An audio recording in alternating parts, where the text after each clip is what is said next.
সকল সুপ্রিয় দর্শককে শুভ সকাল জানিয়ে আজ আমি বেশ কিছু টপিকের উপরে অনলাইনার আকারে বেশ কিছু ইম্পর্টেন্ট তথা গুরুত্বপূর্ণ প্রশ্ন আলোকপাত করব, যেগুলো বিভিন্ন সরকারি চাকুরির পরীক্ষায় বারবার জিজ্ঞেস করা হয়। আমার এই ক্ষুদ্র প্রয়াস তাদের জন্য যারা বিভিন্ন সরকারি চাকুরির পরীক্ষায় অংশগ্রহণ করছেন বা করবেন, তারা যাতে খুব সহজেই প্রশ্নগুলোকে বুঝতে পারে এবং এক একটি ভিডিওর মধ্যে অনেকটা প্রিপারেশন সম্পন্ন করতে পারে, যার জন্যই এই ধরনের ভিডিওগুলো আমি ইউটিউব, ফেসবুক, গুগলে আপলোড করে থাকি। আজকে আমি অনেকগুলো টপিক পরপর আলোচনা করব। প্রথম যে টপিকটা আলোচনা করছি, প্রাচীন ভারতের ইতিহাসের উপরে বেশ কিছু গুরুত্বপূর্ণ প্রশ্ন এক জায়গায় করে রেখেছি, সেগুলো বারবার পরীক্ষাতে এসেছে। আমি সেগুলোকে বলে দিচ্ছি। সিন্ধু উপত্যকায় মূলত তাম্রপ্রস্তর যুগের সভ্যতা গড়ে উঠেছিল। সিন্ধু উপত্যকায় মূলত তাম্রপ্রস্তর যুগের সভ্যতা গড়ে উঠেছিল। মধ্যপ্রস্তর যুগকে মাইক্রোলিথিক যুগ বলা হয়। এই প্রশ্ন পরীক্ষাতে এসেছে বারবার। নব্যপ্রস্তর যুগের মানুষেরা কৃষিকাজ ও পশুপালনে বেশি উন্নত লাভ করেছিল। যারা সদ্য প্রিপারেশন নিচ্ছেন তাদের জন্য এটা খুব কাজে লাগবে, আর যারা অনেক শিখেছে তাদের এটা রিভিশন হবে। নব্যপ্রস্তর যুগের সময়কাল ছিল 6000 থেকে 1800 বিসি। প্রাচীন প্রস্তর যুগে নিগ্রো বংশোদ্ভূত জাতিগোষ্ঠীর মানুষের প্রাধান্য ছিল। প্রাচীন প্রস্তর যুগে নিগ্রো বংশোদ্ভূত জাতিগোষ্ঠীর মানুষের প্রাধান্য ছিল। নাট্যশাস্ত্র একটি বই যেটি পরীক্ষাতে আসে, ভরত মুনির লেখা। ঐতিহাসিক জেমস প্রিন্সেপের নাম শুনেছি, যিনি অশোকের শিলালিপির পাঠোদ্ধার করেছিলেন। আরও একটি বই জিজ্ঞাসা করা হয়, বৃহৎ কথা মঞ্জুরি কার রচনা? ক্ষেমেন্দ্রের রচনা। ভারত সম্পর্কিত প্রথম বৈদেশিক লেখাটি এশিয়ারের মাইনরে প্রাপ্ত বোঘোজকই শিলালিপিতে। সাতবাহনদের মুদ্রার নাম পরীক্ষাতে জিজ্ঞাসা করা হয়, পতিন বলা হয়। ত্রিপিটকের পিটক শব্দের অর্থ পরীক্ষাতে জিজ্ঞাসা করা হয়, ঝুড়ি। অজন্তার গুহাচিত্রে বর্ণিত রয়েছে জাতকের কাহিনীগুলি। এগুলি পালি ভাষায় লেখা। গৌতম বুদ্ধের পূর্বজীবন সম্পর্কে জানার গুরুত্বপূর্ণ উৎস জাতক। আমার এই ভিডিওগুলো আপনারা ঘরের এক কোণে বেশ যেখানে কথাবার্তা হয় না, একাই বসে মোবাইলটাকে রেখে শুধুমাত্র শুনতে গেলেই অনেকটা জ্ঞান প্রাপ্তি লাভ করবেন। একটি হিন্দু আইন বিষয়ক গ্রন্থ শাস্ত্রজ্ঞ বিজ্ঞানেশ্বরের মিতক্ষরা আর্যভট্ট ও বরাহমিহির গুপ্ত যুগের মানুষ ছিলেন। আর্যভট্ট এবং বরাহমিহির গুপ্ত যুগের মানুষ ছিলেন। বৈদিক সাহিত্যের রচনাকার 1500 থেকে 600 বিসি। কবি জয়দেবের গীতগোবিন্দ সংস্কৃত ভাষায় লেখা। কবি জয়দেবের গীতগোবিন্দ সংস্কৃত ভাষায় লেখা। রাস্তরঙ্গিনী রচয়িতা কলহন, হর্ষচরিতের রচয়িতা বাণভট্ট। জাতকের গল্পগুলি পালি ভাষায় লেখা। সন্ধ্যাকর নন্দীর সভাকবি ছিলেন পাল রাজা গোপালের সভাকবি ছিলেন সন্ধ্যাকর নন্দী। শ্রীকৃষ্ণ বিজয় কাব্যটি পরীক্ষাতে জিজ্ঞাসা করা হয়। মালাধর বসুর লেখা। ফা হিয়েনের রচয়িতা ফো কুও কিং। ফা হিয়েন এসেছেন দ্বিতীয় চন্দ্রগুপ্তের সময়। বেশ কিছু বিদেশি বা বৈদেশিক পর্যটক মেগাস্তেনিস, ফা হিয়েন, হিউয়েনসাং, অলবিরুনি এরা এসেছিলেন। তারা কোন দেশ থেকে এসেছিলেন এবং কোন রাজার সময়ে ভারতে এসেছিলেন সেগুলো পরীক্ষাতে জিজ্ঞেস করা হয়। মেগাস্তেনিস চন্দ্রগুপ্ত মৌর্যের সময়ে, ফা হিয়েন দ্বিতীয় চন্দ্রগুপ্তের সময়ে, হিউয়েনসাং হর্ষবর্ধনের সময়ে, অলবিরুনি মামুদের সাথে এসেছিলেন। ফা হিয়েন দ্বিতীয় চন্দ্রগুপ্তের রাজত্বকালে এসেছিলেন। তার লেখা যে বিবরণ বই ফো কুও কিং ধই।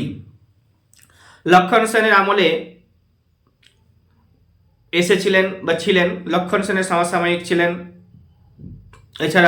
এছাড়া আরও ছিল লক্ষণ সেনের সময়ে জয়দেব, ধই, শরণ, উমাপতিধর, গোবর্ধন, এরা সবাই এই 5 জন লোক লক্ষণ সেনের সভাকবি ছিলেন।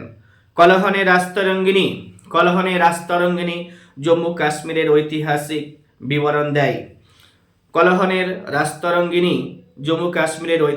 বিবরণ দেয়।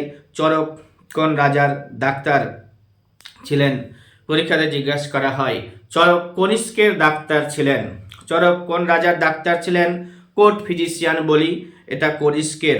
প্রথম সোনার মুদ্রা চালু করেছিল ইন্দো গ্রিকরা। সাকা এরা অর্থাৎ শকাব্দ প্রচলন করেছিল কনিষ্ক। অশ্বঘোষ কনিষ্কের রাজসভায় ছিলেন। প্রাকৃত ভাষায় লেখা গাথা সপ্তশতীর রচয়িতা হলেন হাল। তিনি সাতবাহন বংশের রাজা ছিলেন। প্রাকৃত ভাষায় লেখা গাথা সপ্তশতী রচয়িতা হলেন হাল। তিনি তিনি সাতবাহন বংশের একজন রাজা ছিলেন। পশ্চুমিত্র শুঙ্গ হিন্দু ধর্মের লোক ছিলেন আর শুঙ্গ বংশের শাসক ছিলেন। ঋতুসংহারের রচয়িতা কালিদাস। বিশিষ্ট ব্যাকরণবিদ পতঞ্জলি পশ্চুমিত্র শুঙ্গের সমসাময়িক ছিলেন। বিশিষ্ট ব্যাকরণবিদ পতঞ্জলি পশ্চুমিত্র শুঙ্গের সমসাময়িক ছিলেন। শুঙ্গ বংশের শেষ রাজা যোগবিদ ছিলেন পতঞ্জলি। এবার শুঙ্গ বংশের শেষ রাজার নাম দেবভূতি। শুঙ্গ বংশের প্রতিষ্ঠাতা পশ্চুমিত্র শুঙ্গ। কনিষ্কের রাজধানী পুরুষপুর বা পেশোয়ার। কনিষ্কের ধর্ম ছিল বৌদ্ধ ধর্ম, মহাযান বৌদ্ধ ধর্ম। কনিষ্কের ধর্ম ছিল মহাযান বৌদ্ধ ধর্ম। শুঙ্গ বংশের প্রতিষ্ঠাতা পশ্চুমিত্র শুঙ্গ। শুঙ্গ বংশের শেষ শাসকের নাম দেবভূতি। আর পশ্চুমিত্র শুঙ্গ বংশের প্রতিষ্ঠাতা। সে সময় পতঞ্জলি ছিল, যোগশাস্ত্র নিয়ে চর্চা করেছিলেন। ঋতুসংহারের রচয়িতা কালিদাস। আর পশ্চুমিত্র শুঙ্গ হিন্দু ধর্মের লোক ছিলেন। সিন্ধু সভ্যতার মানুষ যে ফসলগুলির চাষ করত সেটা গম এবং বার্লি। সিন্ধু সভ্যতার মানুষেরা যেগুলো চাষ করত সেটা গম এবং বার্লি। সুদর্শন লেক এর পুনর্নির্মাণ করেছিলেন প্রথম রুদ্রদামন স্কন্দগুপ্ত। এবার হরপ্পার বণিকদের বলা হতো পানি। হরপ্পা সভ্যতা যখন ছিল সে সময় যারা বণিক তাদেরকে বলা হতো পানি। এবার হরপ্পা সভ্যতার সময়ে যারা জলবাহক ছিলেন তাদেরকে ভিস্তি বলা হতো। সিন্ধু সভ্যতায় ইটভাটার নিদর্শন পাওয়া গেছে কোথায়? কালিবঙ্গানে, লোথালে। সিন্ধু সভ্যতায় ইটভাটার নিদর্শন পাওয়া গেছে, দুটো সাইট আছে, কালিবঙ্গানে এবং লোথালে। জল সংরক্ষণের জন্য নির্মিত জলাধার পাওয়া গেছে ধোলাভিরাতে। জল সংরক্ষণের জন্য নির্মিত জলাধার পাওয়া গেছে কোথায়? ধোলাভিরাতে। হরপ্পা সভ্যতার উত্তরসূরি বলা হয় মেহেরগড়কে। হরপ্পা সভ্যতার যে উত্তরসূরি বলা হয় কাকে? তো মেহেরগড়কে। The famous poet Kalidas lived in the court of Chandragupta দুই অর্থাৎ দ্বিতীয় চন্দ্রগুপ্তের সময়ে 9 জন নবরত্ন ছিলেন, তার মধ্যে একজন হলো কালিদাস। এছাড়া আরও ছিল শরণ, উমাপতিধর না শঙ্কু বেতাল ভট্ট, এরকম অনেক আছে, ঘটকপর, বরাহমির, বড়রুচি, এরকম অনেকগুলো নাম আছে। 9জন রাজার 9জন ছিল যারা নবরত্ন হিসেবে পরিচিত ছিল দ্বিতীয় চন্দ্রগুপ্তের রাজসভাতে। এবার হচ্ছে পুরুষ সূক্ত একটা অংশ, সেটা হচ্ছে ঋগ্বেদের অংশ। 10 রাজার যুদ্ধ হয়েছিল পুরুষানি বা রাভি। রাভি এর আগের নাম ছিল পুরুষানি নদী, সেখানে 10 রাজার যুদ্ধ হয়েছিল। আর্যরা ভারতে এসেছিলেন কোথা থেকে? পরীক্ষাতে আসে মধ্য এশিয়া থেকে এসেছিলেন। এশিয়াটিক সোসাইটির প্রতিষ্ঠাতা স্যার উইলিয়াম জোন্স। এশিয়াটিক সোসাইটির প্রতিষ্ঠাতা বলা হয় কাকে? স্যার উইলিয়াম জোন্সকে। স্যার উইলিয়াম জোন্স বলেছিলেন সংস্কৃত ভাষাটি ইন্দো ইউরোপীয় ভাষা গোষ্ঠীর ভাষা মাত্র একটি ভাষা। আর হচ্ছে ঋগ্বেদের সূক্ত সংখ্যা বা হাইম সংখ্যা রয়েছে 1028টি। অয়স বলা হয় সেখানে লোহাকে। আর্য শব্দের আক্ষরিক অর্থ উচ্চ বংশীয়, মহান, সুপিরিয়র জাতিবিশেষ। তাহলে আর্য বংশের আক্ষরিক অর্থ কি হচ্ছে? উচ্চ বংশীয়, মহান বা সুপিরিয়র, উচ্চ বংশীয়, মহান, সুপিরিয়র জাতিবিশেষ। এগুলো পরীক্ষাতে আসে। বৈদিক যুগে স্বর্ণকারকে বলা হতো হিরণ্যকার। পতঞ্জলি বিখ্যাত ছিলেন যোগসূত্রের জন্য। উপনিষদগুলির বিষয়বস্তু দর্শন। উপনিষদের বিষয়বস্তু হচ্ছে দর্শন, আর যোগ দর্শনের ব্যাখ্যা দিয়েছিলেন যিনি, তার নাম হচ্ছে পতঞ্জলি। যোগ দর্শনের ব্যাখ্যা দিয়েছিলেন পতঞ্জলি, যিনি শুঙ্গ বংশ মানে পশুমিত্র শুঙ্গের সমসাময়িক ছিলেন। ন্যায় দর্শনের প্রচার করেছিলেন গৌতম। নাট্যশাস্ত্রের রচয়িতা ছিলেন গৌতম। ন্যায়সূত্রের হচ্ছে গৌতম, ন্যায় দর্শনের গৌতম। গায়ত্রী মন্ত্রের রচয়িতা ঋষি বিশ্বামিত্র। আর গায়ত্রী মন্ত্র ঋগ্বেদে আছে, সাবিত্রীর উদ্দেশ্যে গাওয়া হতো। গায়ত্রী মন্ত্র ঋগ্বেদে রয়েছে, সাবিত্রীর উদ্দেশ্যে গাওয়া হতো। প্রাচীন ভারতে রত্নাকর বলা হতো দি ইন্ডিয়ান রত্নাকর, বা রত্নের আকর বলা হতো ভারত মহাসাগরকে, দি ইন্ডিয়ান ওশেনকে। মহাবীরের জন্মকাল 540 BC বৈশালীর কুন্দ গ্রামে। গৌতম বুদ্ধের জন্মকাল 563 BC।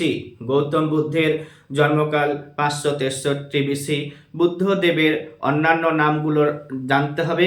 একটা ছিল শাক্যমুনি, শাক্য সিংহ, দুটো আছে। মহাবীরের ত্রিরত্নগুলি হচ্ছে কি কি? সৎ আচরণ, সদ্জ্ঞান, সদ্বিশ্বাস। মহাবীরের ত্রিরত্নগুলি হচ্ছে সৎ আচরণ, সদ্জ্ঞান, সদ্বিশ্বাস। মহাবীরের ত্রিরত্নগুলি হচ্ছে সৎ আচরণ, সদ্জ্ঞান, সদ্বিশ্বাস। বুদ্ধদেবের অন্যান্য নামগুলি বললাম, শাক্যমুনি, শাক্য সিংহ। গৌতম বুদ্ধের জন্মকাল কত বললাম? 563 BC। মহাবীরের জন্মকাল কত বললাম? 540 BC। কোথায় বললাম? তো বৈশালীর কুন্দ গ্রামে। প্রাচীন ভারতে রত্নাকর বলা হতো দি ইন্ডিয়ান ওশেনকে, অর্থাৎ ভারত মহাসাগরকে। ন্যায় দর্শনের প্রচার কি বললাম? গৌতম। ন্যায় সূত্রের রচয়িতাকে? গৌতম। গায়ত্রী মন্ত্রের রচয়িতাকে? ঋষি বিশ্বামিত্র। গায়ত্রী মন্ত্র রয়েছে কোথায়? ঋগ্বেদে। কি করণীয়? সাবিত্রীর উদ্দেশ্যে এটা গাওয়া হতো। হিজরি সাল বা হিজরি এরা, আমি খুব ফাস্টও পড়তে পারি, আবার স্লো পড়তে পারি, বুঝাতেও পারি, জোরে জোরে ফাস্ট পড়েও বুঝাতে পারি। হিজরি এরা গণনা করা হয় 622 AD-তে, যেদিন হযরত মুহাম্মদ মক্কা থেকে মদিনাতে গিয়েছিলেন। এবার হচ্ছে কে নিজেকে আলেকজান্ডার মনে করতেন? আলাউদ্দিন খলজি। আলাউদ্দিন খলজির একটি আলাদা ভিডিও রয়েছে আমার, সেটা দেখে নিলে তুমি অনেকটা জ্ঞান লাভ করতে পারবে। আলাউদ্দিন খলজি নিজে আলেকজান্ডার বলে মনে করতেন, দ্বিতীয় আলেকজান্ডার। কৈবল্য শব্দের অর্থ সর্বজ্ঞ, অর্থাৎ দিব্য জ্ঞান প্রাপ্ত। কল্পসূত্রের রচয়িতা হলেন ভদ্রবাহু। তিনি দক্ষিণ ভারতে ধর্ম প্রচার করেছিলেন। আর দৃষ্টিবাদের রচয়িতা স্থূলভদ্র, যিনি উত্তর ভারতে মহাযান ধর্ম প্রচার করেছিলেন। আর হচ্ছে কি যে কল্পসূত্র হচ্ছে ভদ্রবাহু দক্ষিণ ভারতে ধর্ম প্রচার করেছিলেন, স্থূলভদ্র হচ্ছে উত্তর ভারতে ধর্ম প্রচার করেছিলেন। মিনান্দার ছিলেন কে? ইন্দো গ্রিক রাজা, ব্যাক্টেরীয় রাজা। ইন্দো গ্রিকরা হচ্ছেন ব্যাক্টেরীয় বংশোদ্ভূত, আর মিনান্দার ছিলেন এই বংশের রাজা। আনিকান্ত বেদাতে কি আছে? জৈন ধর্মের মূল দার্শনিক তত্ত্ব আনিকান্ত বেদাতে উল্লেখিত। প্রথম দিকে জৈনদের ধর্মগুলি লেখা হতো অর্ধমাগধী ভাষায়। প্রথম দিকে জৈনদের ধর্মগ্রন্থগুলি লেখা হতো অর্ধমাগধী ভাষায়। পশুপতি বংশ রাজত্ব করত কোথায়? থানেশ্বরে, পাঞ্জাবের থানেশ্বরে। কাদম্বরী রচয়িতা বাণভট্ট, হর্ষচরিত বাণভট্ট, আর হচ্ছে হর্ষচরিত হচ্ছে বাণভট্ট, কাদম্বরী রচয়িতা হচ্ছে বাণভট্ট, আর হর্ষচরিত বাণভট্টের রচয়িতা, আর হর্ষচরিত হর্ষবর্ধন সম্পর্কে রচনা। সেই হর্ষবর্ধনও বেশ কিছু বই লিখেছিল, তাদের মধ্যে উল্লেখযোগ্য হলো নাগানন্দ রত্নাবলী এবং প্রিয়দর্শিকা। নাগানন্দ রত্নাবলী এবং প্রিয়দর্শিকা পরীক্ষাতে আসে। The silver coin issued by the Guptas are called rupaka. The silver coin issued by the Guptas are called rupaka. শূন্য মতবাদ প্রবর্তন করেছিলেন কে? শূন্য মতবাদ প্রবর্তন করেছিলেন নাগার্জুন। লুম্বিনী গৌতম বুদ্ধের জন্মস্থান, এটি অশোকের শিলালেখ থেকে জানতে পেরেছি। হিউয়েন সাং বিদ্যাচর্চা করেছিলেন কোথা থেকে? তো নালন্দা বিশ্ববিদ্যালয় থেকে। হিউয়েন-সাং বিদ্যাচর্চা করেন নালন্দা বিশ্ববিদ্যালয় থেকে। গৌতম বুদ্ধ ঈশ্বর রূপে পূজিত হতে শুরু করেছিলেন। গৌতম বুদ্ধ ঈশ্বর রূপে পূজিত হতে শুরু করেছিলেন কনিষ্কের সময় থেকে। প্রথম বৌদ্ধ সংগীতি অনুষ্ঠিত হয় গিরিব্রজ থেকে বা রাজগৃহ থেকে। দক্ষিণ ভারতে মহাজনপদ অসমক। দক্ষিণ ভারতের মহাজনপদের নাম হচ্ছে অসমক। হিদাসপেসের যুদ্ধ কত সালে হয়েছিল? 326 বিসিতে হয়েছিল, ঝিলাম নদীর তীরে হয়েছিল। আলেকজান্ডারের মৃত্যু 323 বিসিতে। মেগাস্তিনিস ছিলেন সেলুকাস নিকেটর এর দূত। ভারতের বাইরে বৌদ্ধ ধর্ম প্রচার করেছিলেন শ্রীলঙ্কাতে। মেগাস্তিনিস ভারতের বাইরে বৌদ্ধ ধর্ম প্রচার হয়েছিল কোথায়? শ্রীলঙ্কাতে। বুদ্ধের সমসাময়িক ও মহাবীরের সমসাময়িক ছিলেন বিম্বিসার। বুদ্ধদেবের সমসাময়িক এবং মহাবীরের সমসাময়িক ছিলেন কে? তো বিম্বিসার। কুনিক উপাধি হচ্ছে কার? তো অজাতশত্রুর। তক্ষশিলা অবস্থিত সিন্ধু ও ঝিলাম নদীর তীরে। তক্ষশিলা কোথায় অবস্থিত? সিন্ধু এবং ঝিলাম নদীর তীরে অবস্থিত। খ্রিস্টপূর্ব 6ষ্ঠ শতকে গড়ে ওঠা পৃথিবীর প্রথম প্রজাতান্ত্রিক রাজ্যের নাম ছিল বৈশালী। কলিঙ্গ যুদ্ধের বর্ণনা ত্রয়োদশতম শিলালেখতে বা 13 নম্বর শিলালেখতে উল্লেখ রয়েছে কলিঙ্গ যুদ্ধের বিবরণ। অমিত্রাঘাত উপাধি নিয়েছিলেন কে? বিন্দুসার, যার অর্থ হলো শত্রু হননকারী বা হন্তাকারী। ভারতীয় টাকায় যে সিংহ মূর্তি দেখা গেছে সেটি কোথায় পাওয়া গেছে? তো সেটা কোথা থেকে পাওয়া গেছে বা কোথা থেকে নেওয়া হয়েছে? তো এটা সারনাথে রয়েছে। সারনাথ কোথায় অবস্থিত? ইউপিতে অবস্থিত। অশোকের বংশধর ছিলেন, অশোক কাদের বংশধর ছিলেন? বিন্দুসারের বংশধর ছিলেন কে? অশোক। আর হচ্ছে পাণ্ড্যদের রাজধানী কোথায়? তো মাদুরাইতে। পাণ্ড্যদের রাজধানী কোথায়? মাদুরাইতে।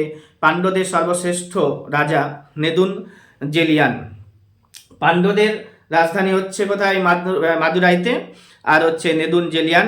আর হচ্ছে আলাউদ্দিন খলজি যখন দক্ষিণ ভারত অভিযান করেছিলেন, শুধুমাত্র পাণ্ড্য রাজ্যটিকে বাদ দিয়ে বাকি সমস্ত দক্ষিণ ভারতের রাজ্যগুলোকে উত্তর ভারতের সাথে জুড়ে দিয়েছিলেন, অর্থাৎ নিজের সাম্রাজ্যভুক্ত করেছিলেন। পাণ্ড্যদের সর্বশ্রেষ্ঠ রাজার নাম নেদুন জেলিয়ান।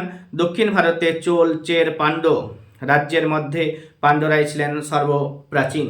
দক্ষিণ ভারতে চোল, চের, পাণ্ড্য রাজ্যের মধ্যে পাণ্ড্যরাই ছিলেন সর্বপ্রাচীন। বঙ্গোপসাগরকে চোল হ্রদে পরিণত করেছিলেন প্রথম রাজেন্দ্র চোল। বঙ্গোপসাগরকে চোল হ্রদে পরিণত করেছিলেন কে? তো প্রথম রাজেন্দ্র চোল। চোল রাজা প্রথম রাজেন্দ্র চোল বাংলা জয় করেছিলেন। তৃতীয় সঙ্গম অনুষ্ঠিত হয়েছিল কোথায়? তো মাদুরাইতে। কামরূপের বর্তমান নাম কি? আসাম। কামরূপের বর্তমান নাম কি? আসাম। চীনে বৌদ্ধ ধর্ম প্রচার করেছিলেন কনিষ্ক। মধ্য এশিয়ায় বৌদ্ধ ধর্ম প্রচার করেছিলেন অশোক। কি বললাম? কামরূপের বর্তমান নাম হচ্ছে আসাম।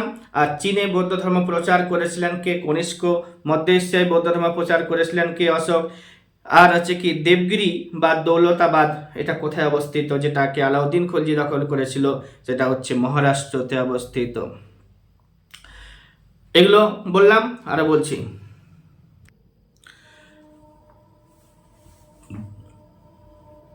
এতক্ষণ পর্যন্ত আমি প্রায় 108-10খানা অনলাইনের প্রশ্ন আলোচনা করলাম।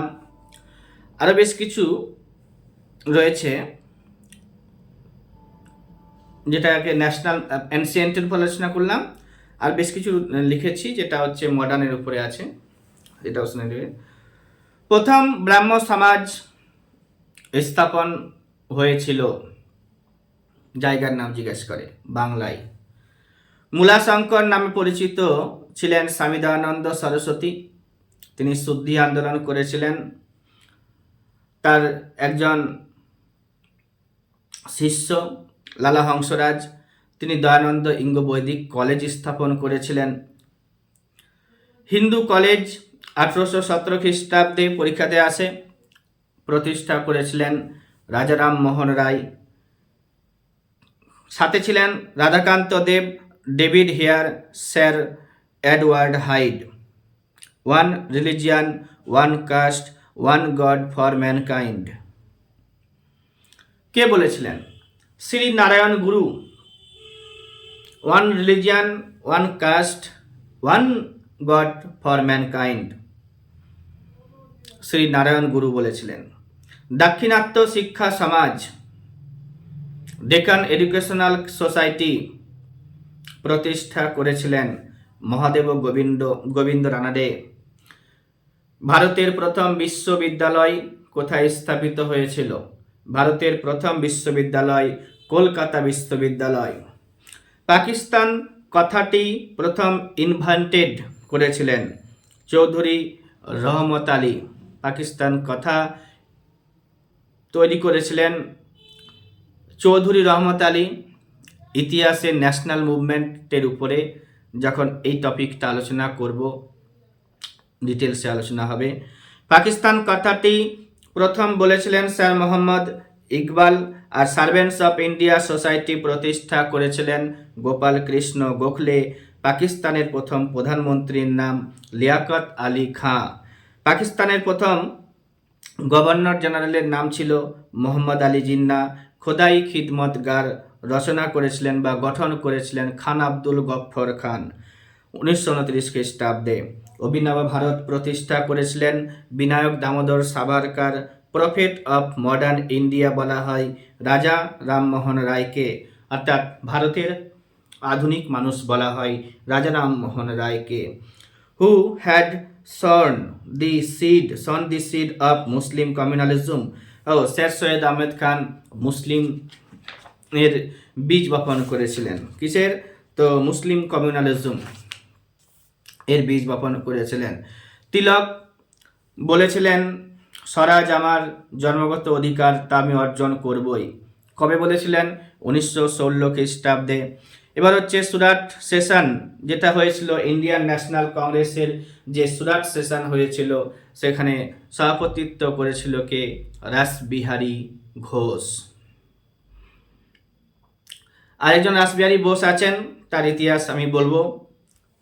তিনি পিএন ঠাকুর ছদ্মনামে ভারত ত্যাগ করেছিলেন। বিভিন্ন ষড়যন্ত্রমূলক কাণ্ড কারখানা করেছিলেন ব্রিটিশদেরকে উচ্ছেদ করার জন্য।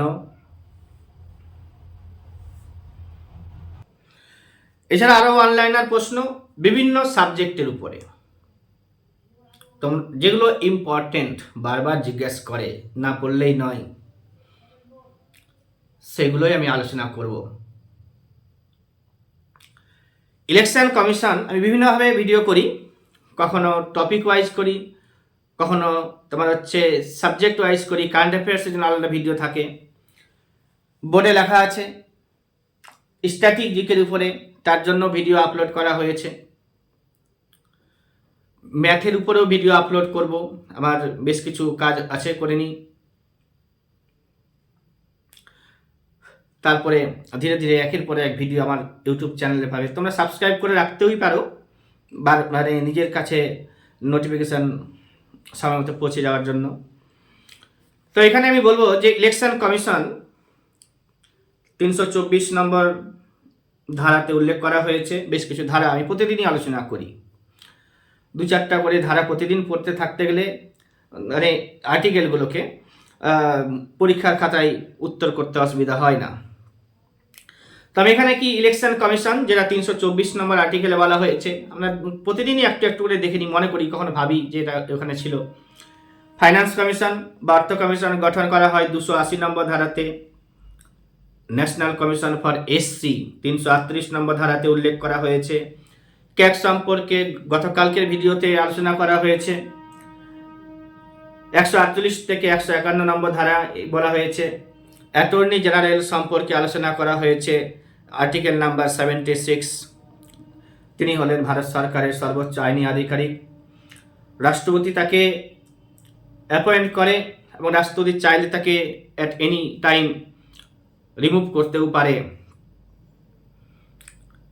এবার হচ্ছে কি representation of seat for schedule caste and schedule tribe in Lok Sabha, যেটা বলা হয়েছে 330 নম্বর আর্টিকেলে। Representation of seat for Anglo Indian community with the house of people or Lok Sabha 331 নম্বর ধারাতে বলা হয়েছে। অ্যাপয়েন্টমেন্ট অফ গভর্নর 155-এ বলা হয়েছে। Which one of the following document was first to contain a catalogue of fundamental right. ও Simon কমিশনের যে রিপোর্ট 1929 খ্রিস্টাব্দে প্রকাশ করা হয়েছিল, লেখা হয়েছিল, রিপোর্টটা পাবলিশ করা হয়েছে 30 সালে। সেখানে কিন্তু ফান্ডামেন্টাল রাইটের উপরে আলোচনা করা হয়েছিল। মিক্সড ইকোনমি, আমরা জানি যে ভারতের অর্থনীতি হচ্ছে মিশ্র অর্থনীতি বা মিক্সড ইকোনমি, যেটা ভারতের যে পঞ্চবার্ষিকী পরিকল্পনা 5 বছর পর পর হচ্ছিল, দ্বিতীয় পঞ্চবার্ষিকী পরিকল্পনাতে মিক্সড ইকোনমি করা হয়েছিল, জোরদার দেওয়া হয়েছিল। ইকোনমিক্সের ক্লাসে সেটা পাবে, আমার ইকোনমিক্সের ভিডিও আপলোড করা রয়েছে। আর কি আছে, হ্যাঁ, যে ভারতের প্রথম অ্যাম্বাসাডার যিনি সোভিয়েত ইউনিয়নে সার্ভ করেছিলেন, তো মহলানবিশ, প্রশান্ত চন্দ্র মহলানবিশ, সে নাম এখানে উল্লেখযোগ্য। আর আছে national flag of India adopted by the constituent assembly. আচ্ছা, এই যে আমাদের যে ন্যাশনাল ফ্ল্যাগ, বর্তমানে যে ন্যাশনাল ফ্ল্যাগ আছে, যেটা 1947 খ্রিস্টাব্দের 21 তারিখে জুলাই মাসে অ্যাডপ্ট করা হয়েছিল, তার ডিজাইনটা করেছিলেন কে? 1947 খ্রিস্টাব্দের 21শে জুলাই যে ন্যাশনাল পতাকাটা অ্যাডপ্ট করা হয়েছিল, তার ডিজাইনটা করেছিলেন বদিরউদ্দিন তাইয়বজি। এবার হচ্ছে এশিয়ান গেমসের উপরে আলোচনা রয়েছে। এক লাইনে এশিয়ান গেমস পরীক্ষাতে জিজ্ঞেস করা হয় যে কবে এশিয়ান গেমস আয়োজন করেছিল প্রথম ভারত, তো এশিয়ান গেমসের শুরুই হচ্ছে 1952 খ্রিস্টাব্দে দিল্লিতে সেটা হয়েছিল।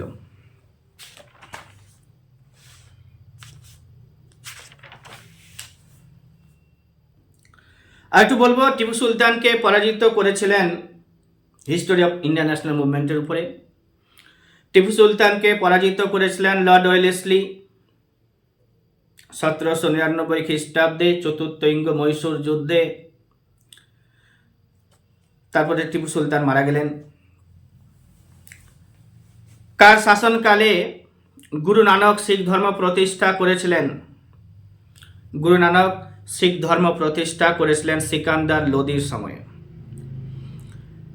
সিকান্দার লোদি হচ্ছে লোদি বংশের শাসক, সুলতানি রাজবংশের শেষ বংশ। আদিগ্রন্থ বা গ্রন্থ সাহিব সংকলন করেছিলেন গুরু অর্জুন সিং।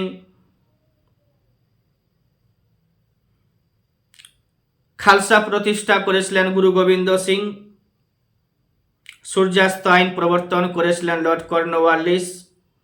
কোন আইনে ভারতে খ্রিস্টান মিশনারি, কোন আইনের পরে ভারতে খ্রিস্টান মিশনারিরা প্রবেশের অনুমতি পেয়েছিল? চার্টার অ্যাক্ট অফ 1813 1813 সালে যে চার্টার আইন পাস করেছিল, তারপর থেকে খ্রিস্টান মিশনারিরা ভারতে প্রবেশ করেছিল। আর 1813 খ্রিস্টাব্দের আইনে বলা হয়েছিল যে ইংরেজ ইস্ট ইন্ডিয়া কোম্পানি ভারতীয়দের শিক্ষা খাতে প্রত্যেক বছর 1 লক্ষ টাকা করে ব্যয় করবে। তবে এই টাকা 1823 সালের পরে পেয়েছিলাম, 24 সালে প্রথম দফার কিস্তি। ভারতের সিভিল সার্ভিস সূচনা হয়েছিল লর্ড কর্নওয়ালিসের সময়ে। বাংলায় চিরস্থায়ী বন্দোবস্ত প্রবর্তন করেছিলেন বা হয়েছিল 1793 সালে। 1919 খ্রিস্টাব্দে বা 1919 সালে মন্টেগু চেমসফোর্ড শাসন সংস্কার আইন পাস হয়। জাতীয় কংগ্রেস নামকরণ করেছিল দাদাভাই নওরোজি। ব্রিটিশ পার্লামেন্টে নির্বাচিত প্রথম ভারতীয় সদস্য দাদাভাই নওরোজি। তিনি 3 বার জাতীয় কংগ্রেসের চেয়ারম্যান হয়েছিলেন 1886 খ্রিস্টাব্দে, 1893 খ্রিস্টাব্দে এবং 1906 খ্রিস্টাব্দে। তিনি স্বরাজ কথাও উল্লেখ করেছিলেন 1906 খ্রিস্টাব্দে। ব্রিটিশ শাসনকালে কোথায় রায়তওয়ারি বন্দোবস্ত প্রবর্তিত হয়? রায়তওয়ারি বন্দোবস্ত দক্ষিণ ভারতে প্রবর্তিত হয়। গীতা ও হিতোপদেশ এর ইংরেজি অনুবাদ করেছিলেন কে? Charles Wilkinson. বাংলার শেষ গভর্নর ও বাংলার প্রথম গভর্নর জেনারেল কে ছিলেন? বাংলার শেষ গভর্নর এবং বাংলার প্রথম গভর্নর কে ছিলেন? তো ওয়ারেন হেস্টিংস ছিলেন। হেনরি ভেরেলেস্ট এর পরবর্তী গভর্নর, হেনরি ভেরেলেস্ট এর প্রথম গভর্নর জন কার্টিয়ার এর সময়কালে বাংলায় 76-এর মন্বন্তর দেখা দিয়েছিল। হেনরি ভেরেলেস্ট এর পরবর্তী গভর্নর জন কার্টিয়ার এর সময়কালে 76-এর মন্বন্তর দেখা দিয়েছিল, যেটার ইংরেজি সন 1770, বাংলায় 1176। বাংলা সাল 1176, ইংরেজি সাল 1776 1770। 1776 সালে আমিনি কমিশন গঠন করেছিল ওয়ারেন হেস্টিংস। 1776 খ্রিস্টাব্দে আমিনি কমিশন গঠন করেছিল ওয়ারেন হেস্টিংস। 1809 সালে লর্ড মিন্টো এর দূত চার্লস মেটকাফের সঙ্গে রঞ্জিত সিংহের হয়েছিল। 1809 খ্রিস্টাব্দে মরলে মিন্টো এর দূত চার্লস মেটকাফের সাথে রঞ্জিত সিং এর মধ্যে হয়েছিল একটি চুক্তি, নাম হচ্ছে অমৃতসরের চুক্তি বা সন্ধি, স্বাক্ষরিত হয়। শেরি পাঞ্জাব বলা হয় বা লায়ন অফ পাঞ্জাব বলা হয় লালা লাজপত রায়কে, যিনি সাইমন কমিশনের বিরোধিতা করার সময় পুলিশি লাঠির আঘাতে আহত হয়েছিলেন, পরে 17 দিন পরে মারা গিয়েছিলেন। শের ই পাঞ্জাব বলা হলো লালা লাজপত রায়কে। তিনি পাঞ্জাব ন্যাশনাল ব্যাংক আছে পিএনবি, সেখানে প্রথম সেভিংস অ্যাকাউন্ট খুলেছিলেন।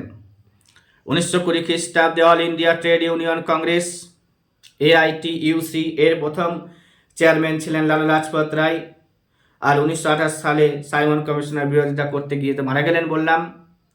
রবীন্দ্রনাথ ঠাকুর নাইট উপাধি পেয়েছিলেন 1915 খ্রিস্টাব্দে, ব্রিটিশরা দেয়। 1919 খ্রিস্টাব্দে জালিয়ানওয়ালাবাগ হত্যাকাণ্ডের প্রতিবাদে তিনি সেটি ইংরেজদেরকে ফেরত দিয়ে আসলেন। গান্ধীজি রাজনৈতিক গুরুর নাম হচ্ছে গোপাল কৃষ্ণ গোখলে। 1910 সালে গান্ধীজি টলস্টয় ফার্ম গঠন করেছিলেন। টলস্টয় ফার্ম গঠন করেছিলেন জোহান্সবার্গে, সাউথ আফ্রিকাতে। বেঙ্গলি পত্রিকার সম্পাদক গিরিশচন্দ্র ঘোষ, এছাড়াও SN ব্যানার্জি। গিরিশচন্দ্র ঘোষ সম্পাদক হচ্ছে গিরিশচন্দ্র ঘোষ, আর SN ব্যানার্জি বঙ্গভঙ্গের এই পত্রিকাতে, বেঙ্গলি পত্রিকাতেই SN ব্যানার্জি বঙ্গভঙ্গকে একটি গুরুতর জাতীয় বিপর্যয় বলে মন্তব্য করেছিলেন। এই SN ব্যানার্জিকে আমরা রাষ্ট্রগুরু বলি। তারপরে সিভিল সার্ভিস পরীক্ষায় পাশ করেছিলেন 1772 খ্রিস্টাব্দে। 1776 খ্রিস্টাব্দে ইন্ডিয়ান অ্যাসোসিয়েশন গঠন করেছিলেন SN ব্যানার্জি। অস্ত্র আইনের বিরোধিতা করেছিলেন। সিভিল সার্ভিসের বয়স কমিয়ে দিয়েছিল লর্ড লিটন, সেটা বাড়ানোর জন্য আন্দোলন করেছিলেন। আর লর্ড লিটন ভারতে এসেছিলেন 1776 থেকে 80 সাল পর্যন্ত, 1876 থেকে 1880 সাল পর্যন্ত। টাইম পিরিয়ডগুলো বলে দিচ্ছি একটু। লর্ড মেয়র হচ্ছে 1869 থেকে 1872 সাল পর্যন্ত। লর্ড মেয়র পরে লর্ড নর্থব্রুক 1872 খ্রিস্টাব্দে সিভিল সার্ভিস পরীক্ষায় পাশ করেছিলেন আমাদের এস.এন. ব্যানার্জি। তারপরে মেয়র পরে আসবে নর্থব্রুক 72 থেকে 76, তারপরে আসবে লিটন 76 থেকে 80, তারপরে আসবে রিপন 80 থেকে 84, তারপরে আসবে ডাফরিন 84 থেকে 88 সাল পর্যন্ত। ডাফরিনের সময়ে ভারতে জাতীয় কংগ্রেস প্রতিষ্ঠিত হবে 1885 খ্রিস্টাব্দে বোম্বাইতে গোকুলদাস তেজপাল সংস্কৃত কলেজে 72 জন সেখানে ডেলিগেটস থাকবে। এই আইএনসি গঠন করেছিলেন যার নাম আমরা নিই A.O. হিউম। এবার জাতীয় কংগ্রেসকে আমরা এটাও জানি যে হিউম আর ডাফরিনের সময় এটা হয়েছিল। হিউম ব্রিটিশ সার্ভেন্ট ছিলেন, এক্স সার্ভেন্ট ছিলেন। হিউম ও ডাফরিনের ষড়যন্ত্রের ফলশ্রুতি বলা হয় কংগ্রেসকে, কংগ্রেসের প্রতিষ্ঠাকে। প্রথম যখন জাতীয় কংগ্রেসের সেশন হয়েছিল বোম্বাই গোকুলদাস তেজপাল সংস্কৃত কলেজে, সে সময় চেয়ারম্যান ছিলেন আইএনসির প্রথম চেয়ারম্যান W.C. ব্যানার্জি। তারপরে দাদাভাই নওরোজি 86 খ্রিস্টাব্দে, তারপরে বদরুদ্দিন তায়েবজি প্রথম Muslim chairman of Indian National Congress হয়েছিলেন। তারপরে প্রথম ইংরেজ chairman of Indian National Congress George Yule. Dadabhai Naoroji বারবার বলি যে 1886, তারপরে 1893, তারপরে হচ্ছে 1906 সালে হয়েছিলেন chairman of Indian National Congress. আইএনসির চেয়ারম্যান 1907 সালে হয়েছিলেন রাসবিহারী ঘোষ। সেই সময় জাতীয় কংগ্রেসের বিভাজন হয়েছিল। পরীক্ষাতে আরও আসে যে প্রথম মহিলা চেয়ারম্যান অফ আইএনসি আর Indian National Congress Annie Besant 1917 সালে আইএনসি চেয়ারম্যান হয়েছিলেন অ্যানি বেসান্ট, প্রথম মুসলিম বদিরুদ্দিন তায়েবজি 87 সালে 1887-এ। তারপরে প্রথম ভারতীয়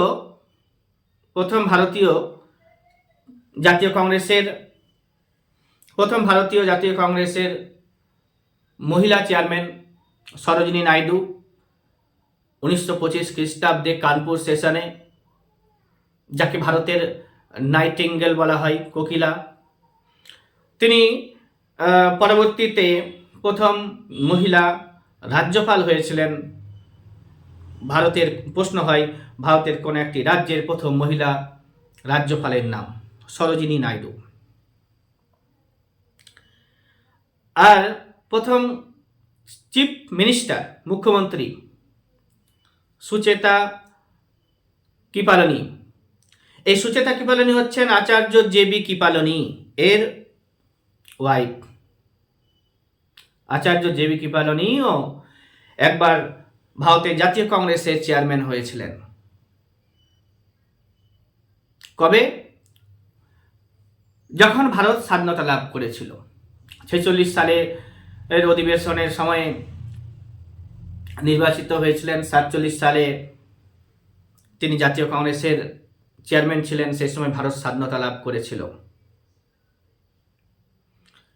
আমাদের সুভাষচন্দ্র বসু 2 বার জাতীয় কংগ্রেসের চেয়ারম্যান হয়েছিলেন।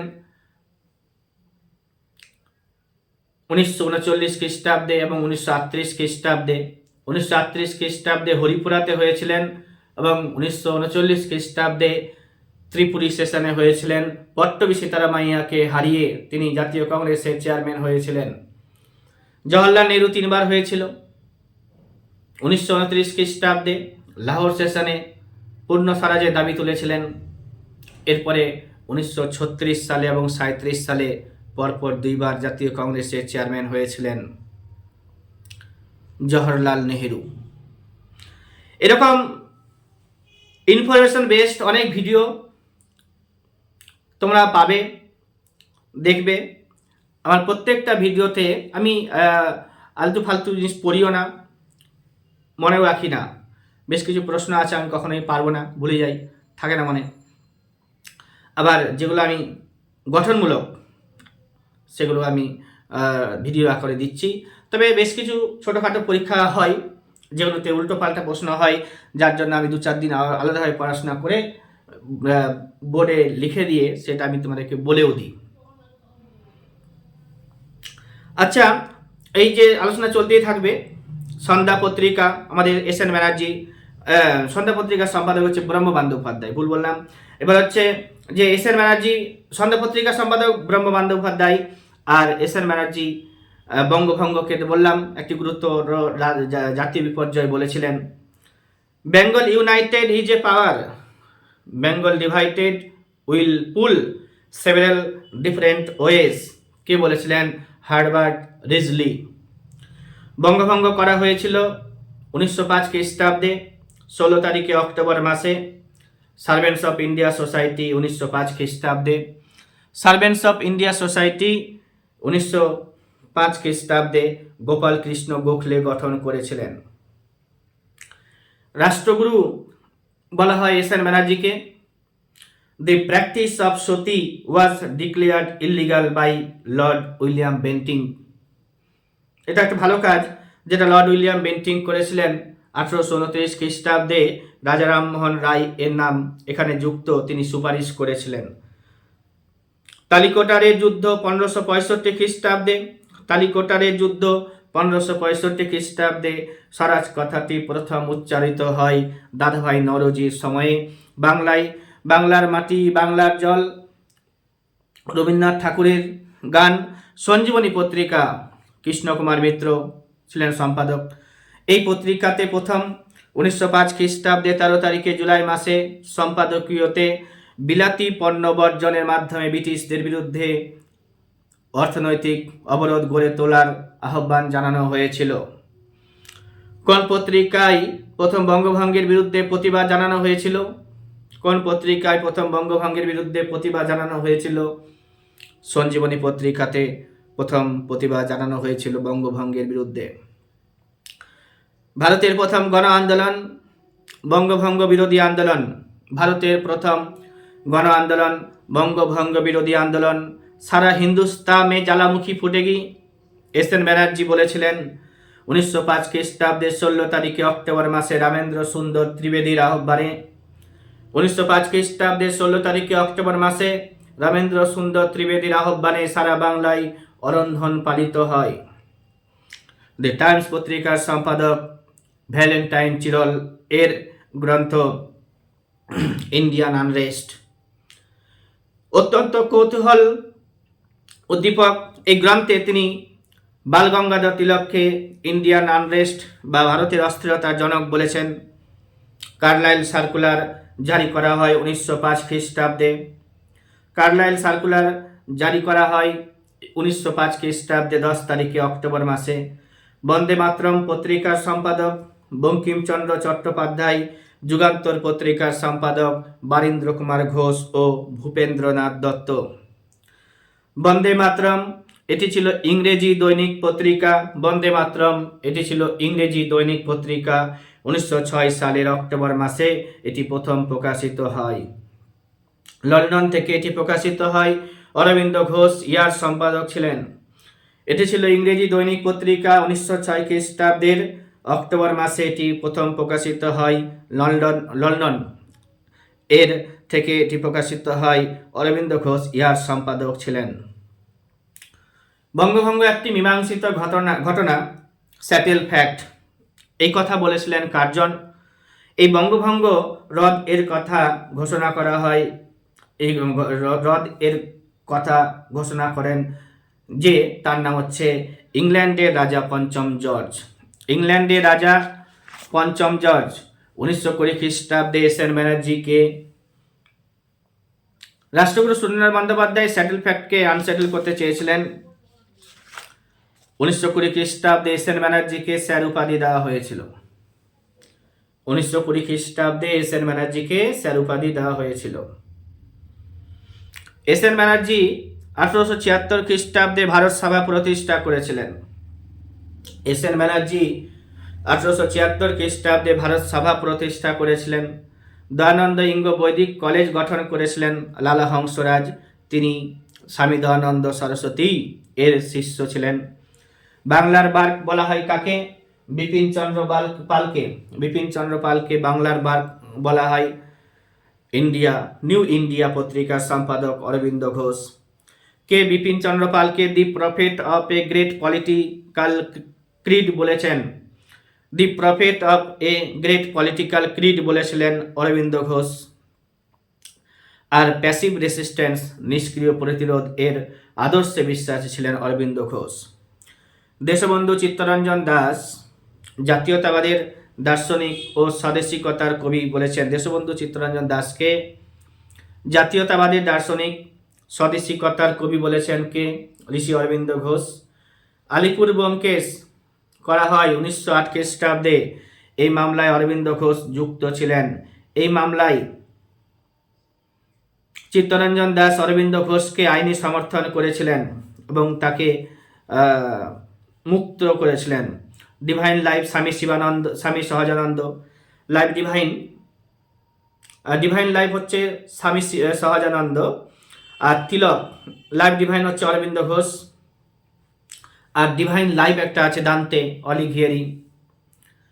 তিলক 1893 খ্রিস্টাব্দে গণপতি উৎসব চালু করেছিলেন এবং 1895 খ্রিস্টাব্দে শিবাজি উৎসব এর আয়োজন করেছিলেন মহারাষ্ট্রে।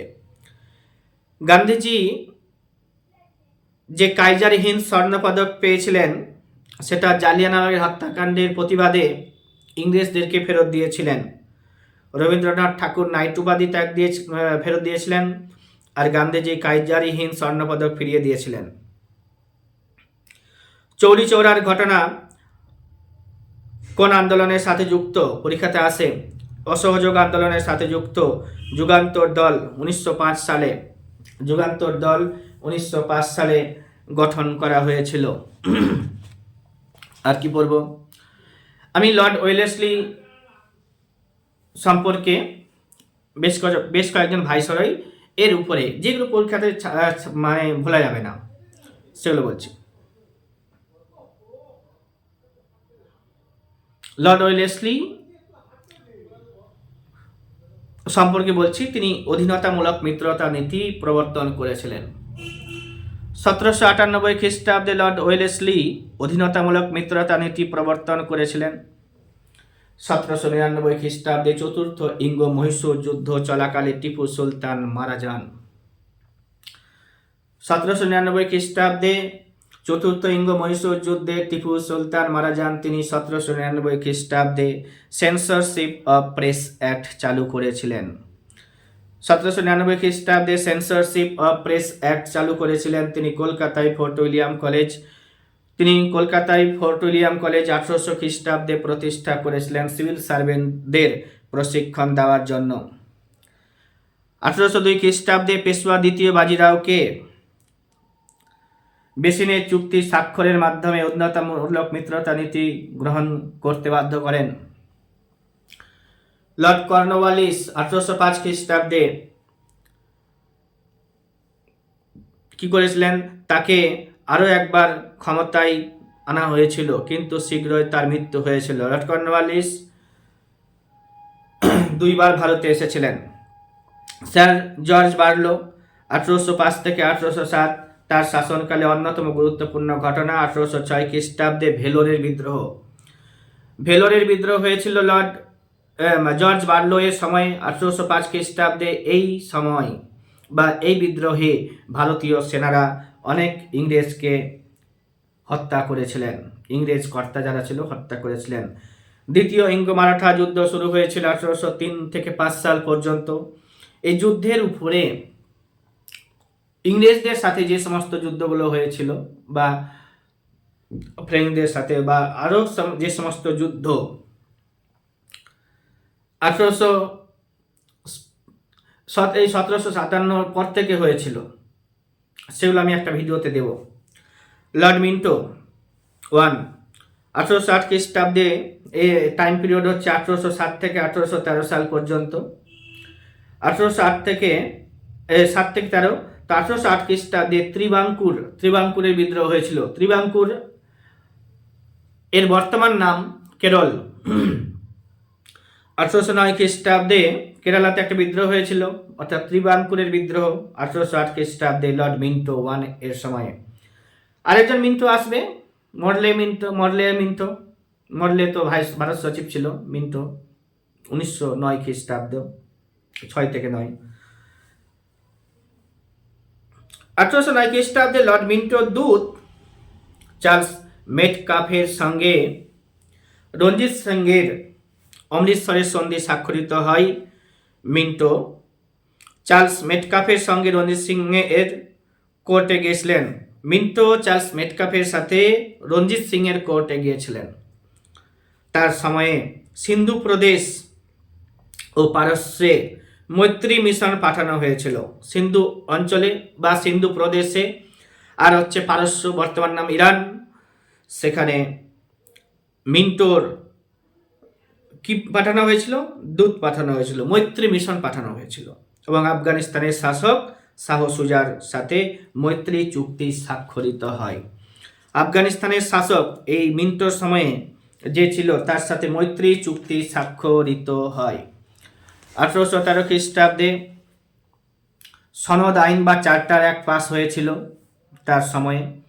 এই আইনের দ্বারা ইস্ট ইন্ডিয়া কোম্পানির যে একচেটিয়া বাণিজ্যের অধিকার সেটা খর্ব করা হয় এবং ভারতের শিক্ষা খাতে প্রতি বছর 1 লক্ষ টাকা করে বরাদ্দ দেওয়া হয় এবং খ্রিস্টান মিশনারিরা ভারতে প্রবেশ করে খ্রিস্টান ধর্ম প্রচারের উদ্দেশ্যে।